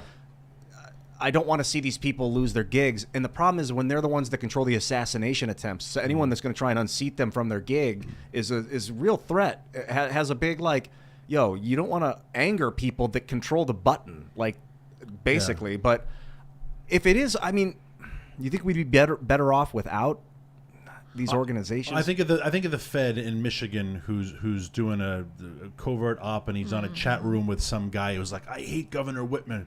I think we should assassinate her. And he's like, let's plan the kidnapping. You know, and then they're having meetings, and then all of a sudden, at no point people are like, wait a second, we're actually going to plan to kidnap the governor just to trap this one aren't we taking this a little too far, guys? Yeah. You know, they're ordering vans, and someone's going to Hertz, and they're picking up rope, and it's like, I think we're getting a little too excited about kidnapping the governor, guys. Like, I know we want to catch this bad dude, but this is getting a little crazy. So I don't. At what point does when you said they need to be reined in? I think that's an example of reining it in. Amen. And it kind of strikes me bizarre that no one in the hierarchy was like, I think you guys need to slow down the kidnapping plan. Right? Like, this is a little crazy. Would it look more like if it was raining in? Would it be like this NSA no longer exists? Like, what was the NSA formed? 2000? 2001? Was it after 9/11? Or has it been around longer than that? It's been around longer, but yeah, look, here's where I come down on this. I think it's absolutely reasonable based on what we have seen over the past 10 plus years, certainly since the 2016 election. It's reasonable for people to say the intelligence community has grown too big and too powerful. Just like it did back in the 1970s, we need to remove some of the authorities. We need to have more oversight because we recognize that there might be a need for collection of foreign intelligence to understand what our adversaries are doing. Fine. Or a domestic law enforcement capacity. We need to find some bad guys here in the country. Fine. But it's gotten too big and there's too much power and we need to pull that back in. And that happens after we have the House and the Senate. If they actually functioned, they would do the investigations into that to figure out how bad the problem is, and then we figure out how deeply we have to rein it in. Absent a functional Congress, that's when the American media is supposed to do the work, do that investigative work to expose some of this stuff. But when you have a media that is so in the tank for folks, particularly on the left, then what's their incentive to actually get to the bottom of some of these abuses? There's no outside function right now that's keeping power in check. The House, the Senate, nope. The President, nope. Our media, nope. That's the problem of this moment. And I think it's compounded by the fact that, no offense, you all seem to be really bad at your job. I mean, in the sense that it's like, well, not you, Bryan. Our intelligence shows that Afghanistan will stand on its own. No, our intelligence shows that Kiev will fall within 3 days. No, it's like our intelligence shows. It's like, do you guys have anything right? Like, is there anything that is accurate? Okay, so first of all, totally fair. So on my podcast, President's Daily Brief, we covered this. We talked about this. You as taxpayers are paying billions and billions of dollars to the intelligence community to act on your behalf. You should be asking questions if they're falling short. So that's fair. I want to pull up this article from Army Times. Foreboding Army PSYOPs recruitment video shows who's pulling the strings. A lot of people were bringing this up to us saying it was a really, really creepy video. I want to play it. It is a little long, but I've not seen it. But Daniel was just bringing up that the CIA, your intelligence agencies, get so much wrong. And I wonder, are they really getting it wrong? Or are they just trying to manipulate you? Perhaps you assume that they're a bunch of bumbling, slipping on banana peels, and maybe that's what they want you to think. Because Sun Tzu had quotes about this, right? When you're strong, make your enemy believe you are weak. When you are weak, make your enemy believe you are strong. So I've never seen this. I don't know if we can play the full thing, but we'll play Ghosts in the Machine, a controversial psychological operations advertisement from the Army. Is there sound? Nice. If your opponent is of choleric temper, seek to irritate him. That sounds like Sun Tzu. Pretend to be weak that he may grow arrogant. You see? My man. Sun Tzu. All right. This is getting pretty creepy. Love that guy. Oh, clowns. Strong start. Have you ever wondered? The peaceful pro-democracy demonstration in China Whoa. comes to a violent and bloody end. Mr. Gorbachev, tear down this wall. Who's pulling the strings?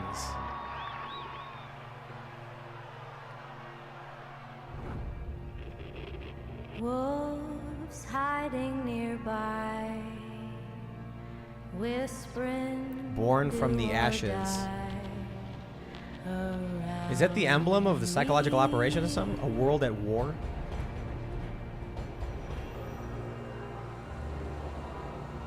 You'll find us in the shadows. This is inspiring. At the tip of the spear. A threat rises in the east. Russia invades Ukraine. It's pretty new. Yeah, it's very. Yeah, this is from earlier this month. Warfare is evolving. Who put this out? This is a fourth PSYOP group, I am intrigued. and all the world's a stage. Yo, this is creepy. It's like a movie. Shakespeare. There is another very important phase of warfare. It has as its target not the body, but the mind of the enemy. Target of psychological warfare is against the enemy's mind. It is words and ideas. Ammunition used by Psywar. Anything we touch is a weapon. Its mission is to influence the thoughts of the We enemy can soldier, deceive, and at the same time Is expected and encouraged Persuade. to study foreign languages and the social sciences such as Change. history, economics, and sociology. He influence. must have a broad and sympathetic understanding of all Inspire. phases of human experience. Gripping at my skin, the walls of night closing. We come in many forms. but the use of this force as an integral part of combat has now taken on new form. We are everywhere. That's what they want you to think. To say my last goodbye.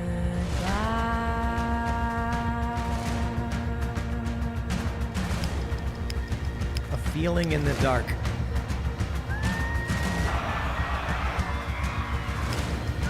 A message in the stars.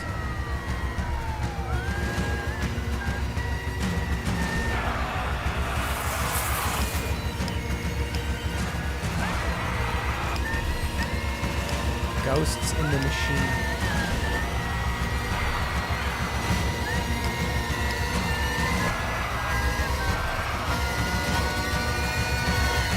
What are we? Psy-War. What the heck? What is this? Really it? Who put that together? Army That's PSYOPs insane. recruitment video. That's what they're saying. Really? Yeah. I want to fact check that. No That's way. interesting. So I can on the respond to nose. that silliness. Okay. It's all fake. It's all boring. Oh my God. Okay, a couple of things. I would join. Right. I know, right? I'm No. in. Let's go. feel like So you already did. I'll tell you, we get by. That is to say, in the intelligence community, folks get by with this kind of stuff. Everybody thinks that, intel people are 10 feet tall and they're scary and amazing. They can do anything they want. James Bond. But I'm telling you, that ain't how it is. All right. I can share this story with you. I was looking to work with our group of folks who go out into the world and hire NOCs, right? Those are people that we would never officially recognize as intelligence officers. And I asked our NOC hiring officials, what do you look for? And she said to me, we don't look for the F students, obviously, or the D students, as it were, sort of A, B, C, D, F, the grades, right? D or F students, those kids wouldn't work. But we can't hire A and B because they're too good and smart, and they don't want to put up with the bureaucratic baloney that this place has. So what we have to try to find is like a good, solid C+ student. That's me. So you, sir, well, I'll put in a good word for you, since I'm still a Fed. I think it actually is just like the movies because I've seen a lot of Burn Notice. Yeah. And Yeah, you yeah. do look and talk like Michael Weston. Is that right? Yeah. Okay. So Just no the matter what I say, jacket. no matter what I say. So they yeah. want people that are not so adherent to authority that they'll get A's and B's because that's what they're told to do, but they're not so stupid that they can't follow along. That they're willing to join, but they're also willing to betray. A and B students are after they have ambition, but they want efficiency. They want accomplishments. You can go out into the private sector and earn a ton of money. You can go be successful as your A and B students, but your C+ student, they tend to struggle more in life. So you need somebody that isn't quite tip of the spear, as that video just said, right? So that's but that shouldn't be true, by the way. We should want A students and B students working for our government because we want efficiency. We want smarts. We want the best we can get. So I don't buy that video because of that, having been on the inside.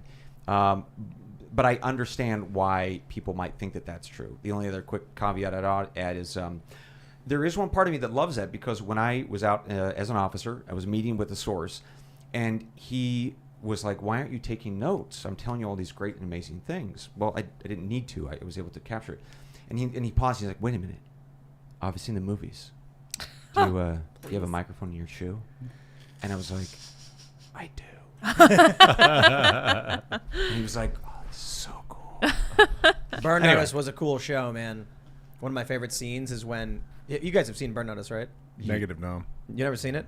It's so good. So it's this former CIA contractor, and he's always trying to. He's basically a contractor now for private individuals, trying to help the little guy.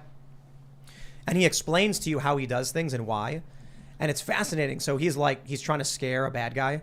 So he takes a cell phone, tapes it to a box, and then runs the power cable to the wall to make him think there's a bomb. And he was like, that's like the psychological manipulation stuff. So that's what that show does. I love that show. That show is amazing. So what I will tell you that this contracting thing is actually really important. So we just watched, if this is the army is trying to convince everybody that they're the 10-foot monster. If you want to talk about power and the authority to influence and persuade, that power does not sit within the military and it doesn't sit within the CIA. It sits in Hollywood. It sits in New York and in D.C. in terms of those media operating rooms deciding what the editorial line for the day is going to be, what the American people need to think about. It's the people who write the headlines knowing that 70-80% of people don't read the story, just the headline. That's your power. And if you want to shape an agenda, if you want to push people into believing something, that's where you spend your time and your money. It ain't in some whiz-bang, CIA operation that's propaganda, which, by the way, that was good back in the 50s and it's not so great now. But anyway, that's where your power is. One thing about the video, if we could ask your huge followers, I feel like I'm pretty well traveled in this country. I can't think of what city has bright orange subway cars. Yeah. So if any, what city all was of it? your followers right now, if you could be like, oh yeah, that's the subway in. Delaware. And they showed it twice, and I'm like, I know America pretty well. I grew up in New York City. I know subways well. I can't think. So if I don't anyone recognize- out there, It's not so much the color or the shape of them. Maybe it wasn't an American city, but I will say I learned something in my quest to purchase Times Square billboards. You can actually buy an entire train and put whatever you want on it. Let's That'd do be that. cool. Yeah. I would just love to think that the army used like the subway of Amsterdam, Yeah. for a recruitment video. I've been thinking a lot about using the media, like you were saying, to, I guess, manipulate is the word, not, Sounds like whatever. people are saying someone said Japan. Oh, interesting. Maryland, I saw Ah, Denmark. yes. Oh, people are just saying whatever. Nah, they're just saying whatever. Saying Someone said Boston. nonsense. But, like, how do you use the media to please everyone? And I know you can't please everyone all the time, Abraham Lincoln quote. But, like, I want to really make the world better and create new technologies like running fresh water, solar-powered heat, things that will make us more resilient as a species, make people laugh, make people relax. Like, even the head of the CIA and Kim Jong-un want to laugh and relax a little bit. But I also got to make sure people have enough food. I don't know if there's people that actually want to starve the population so that it grows slower. You hear about Bill Gates talking about reducing the growth rate. And I don't know if there are people that really want that, which seems crazy. But other than that, like, do you think we could actually use the media? I mean, that it's possible? Well, look, are there people in this world who have a particular agenda for an environmental issue or the global population or whatever, and then they use their money to affect that outcome? Damn straight. I mean, we have foundations in this country, all over the world, in fact, that the United States have a massive number of private family foundations that chase after whatever their own family's goals might be. Okay, so it's not... It wouldn't be a wild assumption to hear, or an argument to hear somebody say, this family or this person really gets excited about X issue. Now they're really going to change all of our lives just because they and their big money want to change it. So absolutely there's precedent for that. Every day we've got it. But the second piece, though, tell me again, it's more of like... I don't know. I'm asking if it's possible. I mean, I know you don't have the answer, but you don't think it's possible to fix this planet, bring people together, like all of us together? Yeah, and I'll tell you what... Real quick, yeah. sorry to interrupt. Watching the ad, there's an advertisement, and it looks to be in German. Oh, interesting. So then it was made by the army. Fascinating. in the subway. It looks like it's German. Yeah. So we're talking that was the German army that was putting that out? That's a heck of a lot better than That's our how army good the ads. psychological warfare is. Yes, that- it Meta. Guys. They kept Okay. showing the Statue of Liberty. That's why I was like, they're trying to make you So, think it's New York, but that's not. New Let's York. be really honest for a second. Europe's military is a joke. Come on. In Ukraine, do you recall when things were bubbling up? What did Germany offer the Ukrainians? 5,000 helmets. Get out of here. Their military is absolutely hollowed out. So, anyway, that's ridiculous. But I will tell you, in terms of the media stuff, how can we shape? How can we encourage? How do we grow as a people, as a country, as a species, whatever it might be? No joke, and I'm not saying it because I'm here. It's this. These kinds of shows are where it happens because what you do is you encourage people to think for themselves and to think critically. You give them information and you say, hey, look, here's my bias. Here's what I think. Here's the data that supports my argument. But I'll tell you what, your call. You decide. It's up to you. That's what we have to encourage each other to do. That's what I do on my podcast. That's what you all do here on this show every day. That's how we shape the world. We now control the information. We put it out there. And if people trust us, not just because, they seem smart, but they know that day in and day out when we talk to them, we say, here's the data, you decide. Here's why it's important to you, but it's your call.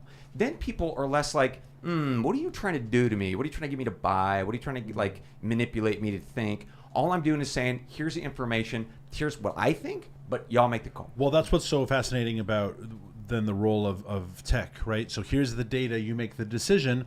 I work in the environmental and energy space, and here's the data. It's like, so you don't believe in climate change. I'm deplatformed from Facebook.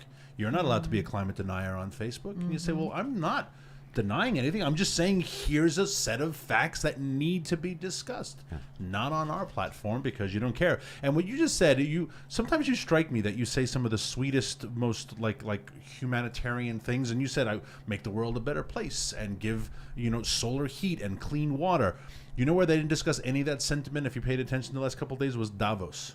All those world leaders gathered and they talked about what we will do. Oh, there's the photos of the. I had to know. Confirmed? Germany? Berlin. All right. It's Berlin. So did we know this? That was the German army was great. join our PSYOPs group?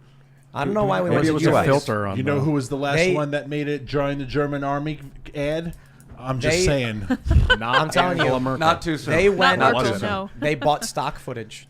They did. They bought stock Yeah, it's probably footage. what it was. It seemed like a cheaply made Subway video. car, from Getty Images. But anyway, your sentiment of how do we find solutions to the problems that will make the world a better, more peaceful, more healthy, more prosperous place at the individual level. You looked at those yahoos in Davos, and all they did was talk about what can we do to make them obey. How do we cut countries off the global monetary and banking system if they won't vaccinate their people? And everyone claps. And John Kerry, how do we punish people that will not accept climate change? And everyone claps. That whole thing we should have built a wall around Davos and forced them to live there and given them some primitive weapons and Hunger Games. We gotta hit super chats. Sorry. If you haven't already, would you kindly smash that like button and subscribe to the channel? Share the show if you really do like it. Head over to timcast.com, become a member. No member segments today, but we do that Monday through Thursday at 11 p.m. We're gonna read some super chats. I'm gonna start with one that's just it's closer to the end, and then we'll go back to the beginning. But Catman says, Tim, I listen on Spotify normally. You should put something to mark the ads around the 27-minute mark talking about death penalty. Your ad read started with, I'd like to know where my meat comes from. Oh my gosh, that's amazing. Whoa. Great Well, timing. that's how it works. We cannot control that. I'm sorry. That's great. All right, Spiro Floropoulos says, sources say.online, Tim's word queue idea is in beta mode. If anybody at Timcast wants access to try it, please reach me. I've emailed Spin the UFO before, or tell me who and how to contact to give access. I don't understand that. I'll explain it to you. Do you want to check the Spin the UFO for Spiro Floropoulos? Yeah, So, I can. I've been having this thing, ranting about Wikipedia, how we should sue them. Wikipedia can create a defamatory article, but because it's community generated, no one can be sued. You can't sue Wikipedia because they're protected by Section 230. You can't sue the individual editor because they don't make a complete statement.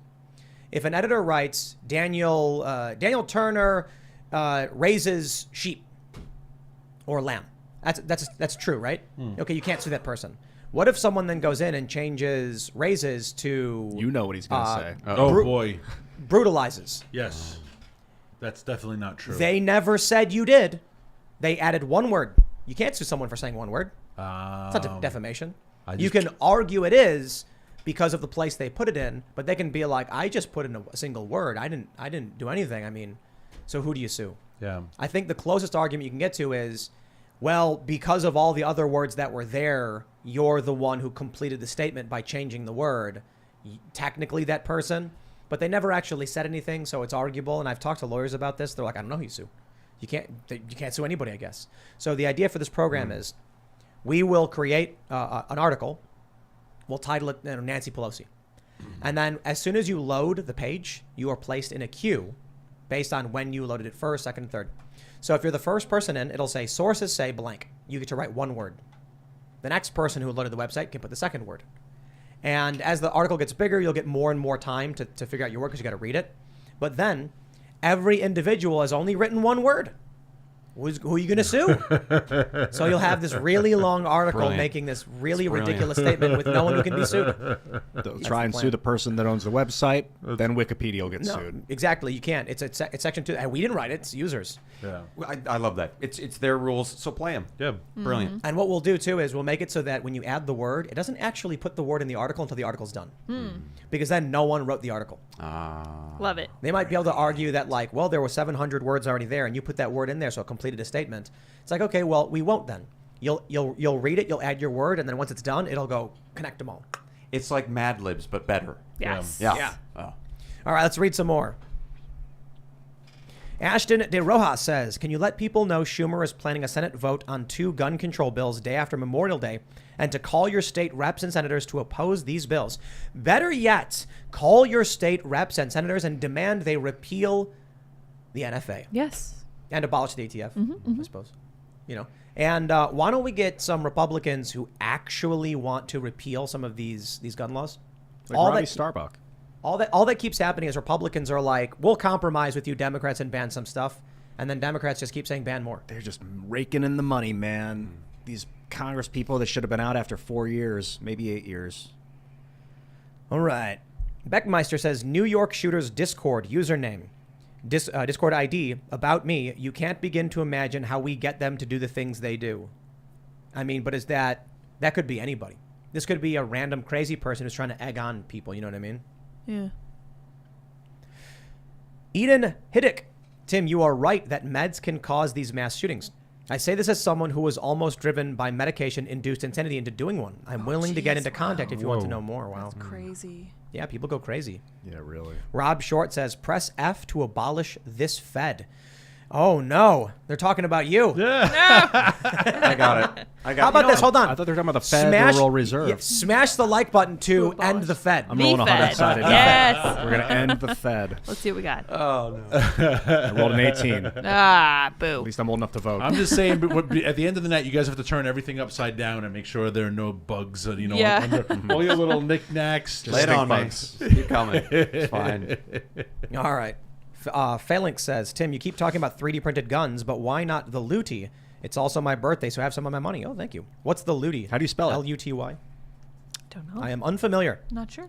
That's Everyone's what the De Niro Luty- was playing when Rome was burning. He was playing the Luty. I heard that was actually not true, but I'd like to go into that deeper. The Luty submachine gun? Oh my. Everybody is putting F in chat, but hold on.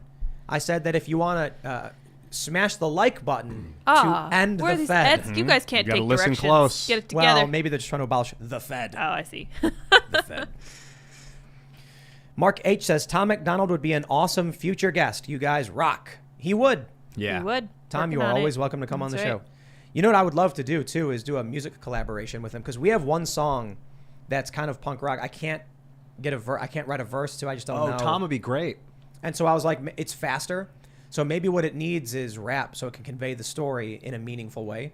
So I reached out to him, but he's a busy guy. There's some other people I have in mind. We'll see what we can get done. Got a lot of music stuff in the works. Awesome, man.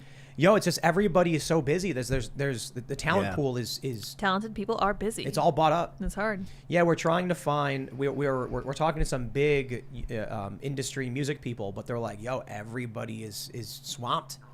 Where's everybody at? You know? Speaking of music, I loved your Chicken City theme song. Yes. Oh yeah. Oh, really yeah. do. Is that Yeah. live now? It's- Did that go Well, out? I played it saw on the Instagram. making of, and I just thought it was Turned just out pretty so good. endearing. I haven't heard the Really master. was. It's just 4 chords. I wrote it in 10 seconds. That's you know? great, though. In It Nashville. puts you in a good mood. Oh yeah, City Chicken of City. music. Roberto is the sheriff of Chicken City, and Roberto Jr. is his deputy. But Roberto's at the Boys Town now. Aw. He's in He Freedomistan. moved. Good for Okay. him. Oh, So very with good. his sons. Yeah. So he's aggressive. Roberto Jr. is much nicer to the girls. Is he a Brahma? Roberto Jr. is Rhode Island Red and Easter Okay. Egger of some sort, Okay. some kind of mix. But he looks just like a Rhode Island Red. I think I saw him outside. He's Yeah. beautiful. He's beautiful. So Roberto was getting really aggressive. He jump kicked me one day. Yeah, he was getting, and we can't have him banging his daughters. no. Yeah, so he already did, and he had a bunch of daughters, and so Illegitimate we're like, grandchildren. that's the limit. Yeah. You know, for line breeding, I guess. Yeah, We you're were- not supposed to. you can do it once, I guess, for certain traits. Yeah. So now he's got a few daughter daughters. And his and these chickens are they are their own ants, I think. Is that what it is? Oh, sounds right. You're going to want to Freakish. change that, Can't do that math. bloodline. We did. Yeah. Well, so Roberto Jr. is his son, but we have two Brahma roosters now that are Roberto's sons with our Brahma Sarah. So I think what we're going to do is we're going to take all the boys out because we have a Silky who's been yelling. Love them. And then the Silky breeds with everybody and makes satins. It's one Nice. lucky Silky. Yeah. Silkies are great. Do roosters generally have a different call? Like or what do you call that? A cock-a-doodle-doo? What is that? Crow. Oh, Crow. they do based upon when we would notice when you live with them and you have them on the farm, and you know as well, you know what they're saying. When there was a fox nearby, it was a different sound. When it was like run and take cover, he would make some sound. Our Rudis's name was Cletus, and all the hens would run into the house like it was like, what? Heads up! Here comes the fox. They all have different sounds. It's very cool. Adrian Curry in chat says House Lannister hens. That is correct. Yeah. That is what they are. That's very good. Oh, man. That's very good. All right, let's read some more. DD says, the state is a joke. They do not care about you. Well, of course they don't. Duh. Yeah, most of these politicians are like, I just want to say the bare minimum that I have to get reelected. That's about it. There's like 10 politicians who are actually trying stuff. All right, Minion715 says, Tim, check out New York response with Bill S9407 making the purchase or possession of all types of body armor a felony if it is passed. Woo. That's no that's good. nuts, man. Why? How do you Ban armor, how do you what the legally heck? define body armor then? So you know what they were doing in Thailand is they would buy X-ray sheets, and they would stagger them inside vest as plates. Nice. And I don't know if that actually worked, but they said it did. You take a whole bunch of the X-ray film, and it creates some kind of Oh, plate. interesting. Yeah. I have to ask, how do you justify banning a defensive, not even a weapon, a defensive thing? What case do you make that says, oh, you shouldn't be able to actually literally protect your vital organs from a possible attack, which we know are happening, by the way? I don't get it. Welder1 says, Tim, you need to buy billboards near establishment media that reads, if you want real news, go to timcast.com. Nice. We did have some. I don't know if they went up. They might be in Chicago. And it's a quote from Michael Malice that says, what is it? Well, the quote was something like, the corporate press gives you the narrative, timcast.com, or Timcast gives you the news. I think that's on some of the billboards. So I did see that we have the one in Times Square, but that was more of like a statement, like, we're here, get used to it. And we bought a bunch in Chicago because that was actually like the biggest regional demographic for the show is Chicago. So I was like, we'll put them in Chicago because apparently people in Chicago like the show. And we'll see how that works out. We'll see if it works out. But either way, we've done zero marketing until this point. And so, we'll see what happens. And it's all thanks to all of you as members. We're going to keep growing. I think we need to stop a lot of people, all of these channels, all of these independent creators need to stop looking at the establishment mainstream media as if they are some big monolith and start recognizing that we've beached the shore. We are breached storming. the walls, yeah. We've breached the walls. Go. We are running across the beaches of Normandy figuratively, and they're firing all of these smears and hit pieces desperate to stop us. But all we got to do is, as we get big enough, is just start taking over those spaces. So, I don't know, Super Bowl ads or something. Yeah, and you'll realize when you start doing it too that the amount of cover you run as an independent journalist or an independent creator is so much more than a guy on a beachhead storming against machine guns. One guy doesn't provide a lot of cover for everyone else, but when you're a loud voice in the media, man, is that a distraction for the people that aren't comfortable with it. What's funny is the hubris of the mainstream folks in their position. Like, Anderson Cooper. There are more people watching Bobby Flay make a frittata than are watching him. But if he would tell you he's the most important voice in general, people have 40,000, 50,000 people watching him a night. So it's kind of funny to see that they still think they're these powerful voices, and we shouldn't give them any props because they're kind of obsolete. All right. Junkie Box says cops are now watered down. The Polk mandate made many good ones leave. The defund programs and protests made the good ones leave. Effective cops also typically have passed military training, and there are few remaining. This was the point I was trying to make on Twitter, which was probably not well framed. But when you create a culture around the defund movement and you demonize cops and you riot, the good cops leave. And then you get there's two kinds of cops. There's the cop who's like, I am doing this job not because of the rewards. I'm doing it because I must be the person to run in to save those lives. And then you get other cops who are like, I don't know, man, I just need a job. And what we have now are I don't know, man, I just need a job. I'm not going to run in there and get shot. Are you nuts? I'm just here for the paycheck. Because the good cops don't want to be there anymore. That's sad, man. All right, Drake Tilson says, I'm an FFL. Many FFLs offer payment plans through their credit card processing companies so they can close sales with people who otherwise don't have the cash or credit to pay for the firearm. Interesting. I mean, financing is financing, you know. Flinch Son says, in reference to your earlier segment, the reason that feds are referred to as glowies is from Terry A. Davis and his less than charitable term he uses for the CIA and how they glow in the dark. Oh. Yeah, that sounds right. Yep. Checks out. All right. Archmagos Errant Carbos says, I would charge in to save any child I could from such a fate. I don't think I could stop myself from berserking on in there to stop him or die trying. That's what I'm saying. I don't know if I would have any logical thought at all. I might just be like, kick the door in. But the CBP guy, exactly that. He grabbed the gun and he went for it. Some people are just like, run in, save these kids. I don't even have kids, and I was imagining how I would feel in that situation, and it was making my blood pressure rise. Yeah. I can understand if someone was like, you were unarmed, and there was someone with a weapon, and you'd be like, what do I do? But these were cops with guns. That's why I'm saying, like, I'd probably just do it poorly, but freak out. I'd probably freak out. I don't know what to say, man. I mean, maybe it's all well and good. Like, we like to believe we would be better at it than they would. But I got to tell you, man, I've run into danger for stupider reasons. It leaves me speechless, really. Speechless. Available on Amazon. That's right. Michael Knowles, Michael Knowles, you. Oh my gosh, ridiculous. It never dies. Genius marketing. Yep. He's got us. Okay, let's try and grab some more super chats. David C. Crunk Sr. says, I find it very disconcerting that we as a society put our money into a more secure place than we put our children. We deserve what we get.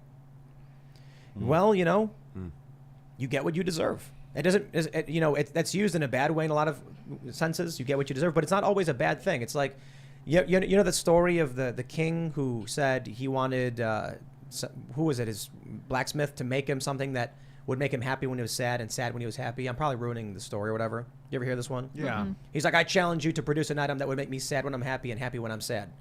And so he made a ring or something that engraved in it said, this too shall pass. That's a great line. Yeah, so like, it's from Ecclesiastes. you know, when you say you get what you deserve, it's a good thing. You work really hard, you'll get what you deserve. Yeah. You do bad things, you will get what you deserve. Raymond G. Stanley Jr. says, Tim, make a short film about him. Praise strength. We could do something. Some people do an animation or something about the. Here we go. James Greenshade says they did make a movie about that guy. It's called Die Hard. Woo! Nice. That's right. You see, those were the heroes we had. Like I had when I was a kid. Yeah. The dude who used to take the gun to his back and he's got his hands up and then yippee-ki-yay. Crawl through the vents. Yeah. Yep. Yeah. Broken glass and he has no shoes on. So, at what point though are they the good guys and then they become the Fed? Like, what's the crossover point? There was definitely a crossover. Yeah. And by the way, can we just shut the lights off and you can confirm I'm not glowing? glowing? See if you're glowing in the dark. Well, we haven't done that. And then we know yet. I'm on the good side of this deal. That's how it works. Yeah. I don't know. You did the right thing. No, I don't. I mean, I think it's all just about generalities, generalizations. Like there are bad feds, like the ones who go to the garage pull rope, but the ones who don't go and deal with political corruption. I think for the most part, everybody. I've talked to some active feds who are total MAGA, and what I've told is that it's not as cut and dry as people think. A lot of people think that the entirety of like the FBI is all Trump derangement syndrome, and it's like no, it's the same as the world. It's the same as the country. A bunch of them are, especially because they're living in D.C., so you see a lot of them. But then there's a bunch of, there's MAGA ones, and then there's like middle of the road guys. And the problem is, as you see in the real world, conservatives and centrists rarely speak up. And so the Trump derangement ones are doing what they want. The other guys are like, I don't know, man, I shouldn't say anything. I could lose my job. I got kids. And that's the reality. Yeah. That's the problem. Bad people do bad things. And if, all that is required for evil to triumph is that good men do nothing. That's Amen. Correct. Good persons do nothing. Stand in the hallway. Right. Also, well done, sir. Good people can do bad things if they're in bad systems. Yes. True. Very, very true. History shows that true. That's sad, man. All All right. Vice versa. Bad people can do good things in good systems. Raymond G. Stanley Jr. says, quote, Ian, you are right. Sounds like a Freudian slip. So weird. But you said it. Very It- intentional. Thanks, Raymond. It was true. Julio Villalta III says, just saw a Timcast IRL billboard off Interstate by Midway Airport. Woo! Also seen in that area, regular gas at $5.53 a gallon. Oh, Snap. Yikes. So when I was buying the billboards in Chicago, I was like, at least one of them has to be off Interstate 55 at Central Avenue because that's where I grew up. The rest can be in strategic places, but that one's for my friends. Did you get it? Yeah. Apparently it's up. I didn't know it was going to go up right away. That's Awesome. great. Yeah, so years ago, we've done a bunch of different polls, and we also have analytic data. And Chicago is always the biggest, not by much, but I think it makes sense considering I'm from Chicago. So people there probably have similar opinions. We grew up in the same place, so I was like, all right, well, if we're gonna buy ads and actually buy ads, we'll do it in Chicago. It's a big city, and the people there have similar views. It's a big liberal city for sure. But if you don't like Democrats and you're not a conservative in Chicago, you're basically like me, If you guys see billboards, get a nice high-res shot of it and tweet it at me. Tag me in it, and I'll see if we can That's circulate it on amazing. the show. Yeah, so good. Give the address of where it is, the location. Josh, oh my gosh, says, Tim, if the government subsidizes guns using tax money, it may turn out like the universities raising prices to get more money. No thanks. That is a good point. So I was only half joking. I was making a point about how Republicans never actually fight for things the way Democrats do. Democrats are like, we demand you pay for our health care, and then health care goes crazy. And then I'm like, okay, then we demand you pay for our guns. Yeah. How about here's a compromise. I will say yes to universal health care if you say yes to universal guns. And it works out too, because then with all the guns everywhere, you're worried. Don't worry. Hospital's covered for you. Yeah. These people don't realize that you don't just get free stuff because you want it. It means we get free stuff too. That's fair. Yeah. I also think it's funny that the student debt forgiveness people are like 13% of the population, and they want all of the poor people to subsidize their degrees. Do you see that there was a study done by the Fed, the other Fed? Oh, the Fed. Yes, the other ones, the bankers. Reserve. Yeah, The one we want to end. Yeah, Yeah, that one. They surveyed student loan folks, and 70% of them could, as of this moment, continue their payments. In other words, 70% of folks who have student loans absolutely need no assistance. Just interesting that this whole conversation around loan forgiveness, not necessarily everybody needs it. Yeah, but they're all getting 10,000. I saw Really? that. I didn't That's hear the this proposal. Yeah, it's bribing voters. Yeah. Yeah, It's basically. crazy. Yeah, Yeah, 10,000. bonkers. I mean, that's nuts, man. Okay, all right, let's see. Second Fleet Actual says, Tim, if they aren't old enough to be armed, they aren't old enough to vote. Force them to choose one or the other. There you go. I think they would give them the guns. Raise the age of everything. They'd be like, okay, let's get 16-year-olds to vote. There was a bunch of students protested gun violence, and they were like, just because we're students doesn't mean we aren't allowed, we aren't, they were like, just because we're students doesn't mean we're not allowed to protest. And I'm like, no, your lack of experience and knowledge on these issues is why you shouldn't protest. But I don't really mean you shouldn't protest. I'm just saying, like, I don't think you, as a gun control person, regardless of age, has done any research on this. No. That's it. I don't care how old you are. You can be 14, and if you're like, I have not Googled this, but I'm going to protest, I'll bet you maybe you should. Yeah, and unless I'm a 16-year-old set policy, it was that Swedish chick, and they Oh, basically yeah. led Europe into war. I love- right? So let's Actually not have did, yeah. 16-year-olds make any more policy decisions. Great observation. I would like to translate for Greta Thunberg when she was like, we don't want to wait till 2030 or 2022. She was actually saying, I want to kill 60 million people today. Sounds familiar. and you think I'm joking, but she said she wanted to shut down all fossil fuels today. I'm like, yeah, overnight 60 million people around the world die. Yeah. They've also figured out how to upscale coal into graphene. I don't know if you've been following that at all, but they hit it with lasers, and they can turn it into much cleaner burn fuel. Oh, you see, now Greta Thunberg's trying to take away Ian's graphene. Greta, She's How crossed I'm the dare on line. your she? side. And your buddy in Chicago should know that if 550 is bad, wait till August. Oh, It's going to get much worse. Are you wait till the making your own fuel? wait till the harvest. Wait till the harvest. There's I'm no trying. I'm food. trying to. No fertilizer. Oh, I know. Yeah, This yeah. this fall harvest is going to be a shock to the system. We're still eating last year's crops. Yeah. Most of the wheat and some winter wheat was harvested recently, but very little. We're still eating last year's wheat. We're actually growing wheat as well.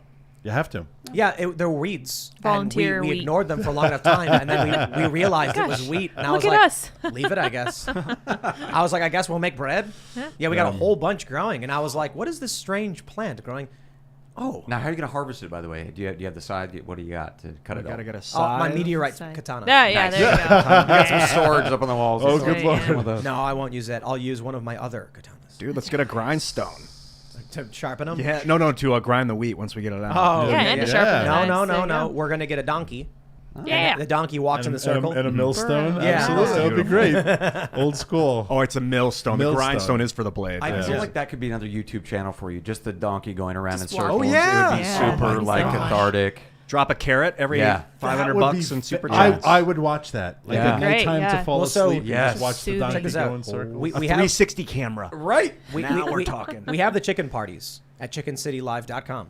So you can give $5 and then treats come down. And then once $100 hits, a chicken party happens. And so when we were launching Pop Culture Crisis Live, I said, we need to do the same thing. You know, like we need to have it so that when people super chat, something happens. And then when you reach a number, something happens. So now, during Pop Culture Crisis, the hosts, will be talking. And if you super chat, a money gun shoots 20s into the air. So good. And then once $100 is Perfect. reached, a crisis party happens where police lights go off and then money starts flying at people. And then one flew into Ian's Yeah, coffee. it's a bit distracting. It is a little hit me in the distracting. face. One fell in the Yeah. coffee. But it's Those funny. It's It's cool. funny. Yeah. All right, let's see. Actually. Odysseus Horse says, Tim, if you're serious about the absolute nature of 2A, you should get Brandon Herrera, the AK guy, on to tell you about the ATF form to register your nuclear device. I'd love to hear it. I have tried so many times to get that man. He is busy as all get out. Someday, hopefully. Brandon Herrera is his name? Yeah, Brandon Herrera. Matthew Fettig says, hey, Tim, love all your work. Anyway, the IRL can do a poll of the day and then talk about it a little on the show to help the show feel even more engaging. That's a good idea. Yeah. We can do something in the community section on the page, like maybe in the morning. Well, or maybe just before, maybe a couple hours before the show, and the news instead of hear That's a like some great big question, stories, yeah. and we'll see what people are interested in, or we'll ask a question, then we can pull it up on the show. That would be fun, actually. It's a good idea. Matthew, you get no royalties. It's ours. You gave us the idea. We own it Thank now. you. Nice job, dude. Yeah, you forfeit all rights. No, we'll see. What about my donkey idea? Can I get in on that? You guys do that? Oh, cut. or something? I'll give you back the $100.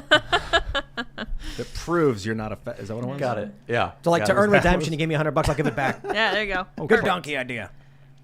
Matt Reese says the left are saying mental health isn't an issue, while you see a clear trend to normalize mental illness, as if madness should be the new baseline. Yeah, well, unfortunately. This is the hill I'm on right now. Is the pharmaceutical industry is the root problem of this because just too much of a coincidence not to be.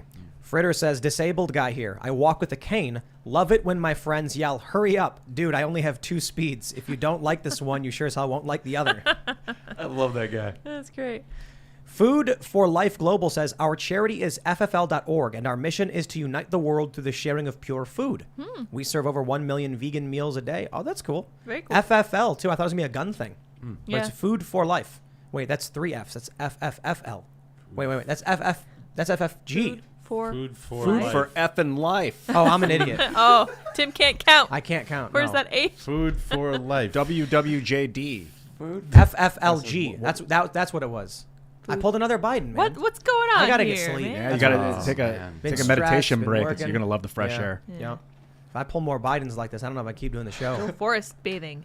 But I do like the fact that whenever I screw up, I can say I pulled a Biden. Yeah, I like Because it makes that. it funny. And then you have to whisper something really creepy. And Like, angry. I'm your commander in chief. That was so creepy today. It gave me like a goosebumps. Like, oh, he did that. We'll Yeah. grab 2 more here. Let's see. Phalanx says the Ludi is a 9mm SMG that is built entirely from things you find at the hardware store. British anti-gun control guy Phil Ludi wrote a book showing how to do it. Ooh, Wow, you can't ban the knowledge. That's crazy. nice. You cannot, no. Nasho Nabo says, shout out to Riley Highland. The chicken cams will be forever known as Timcest. Whoa. Is that because Roberto and his daughters? Yeah, probably. That makes sense. Well, hey, That's man. fair. don't put your name with that. You didn't do anything wrong. That's Yeah, what I didn't happens do in it. It nature. wasn't He him. did. And you know what was funny is we put Dorothy in sex jail Aw. because he was going at her too much Poor little and hurt her thing. back. Yeah, she was the victim. Or she was the Yeah. She was the favorite. she was the punished. She was Yeah. the favorite. And so we had to separate her, and people got mad. They were like, "What? Shouldn't you put Roberto in there?" And that's like, well, but he's the rooster. And he Patriarchy. keeps the girls in check and like guards them. And if we separate him, he might come back out and fight with his son. So we can't. But then eventually we decided it's time to send Roberto off to the mine over at Freedomistan with the boys.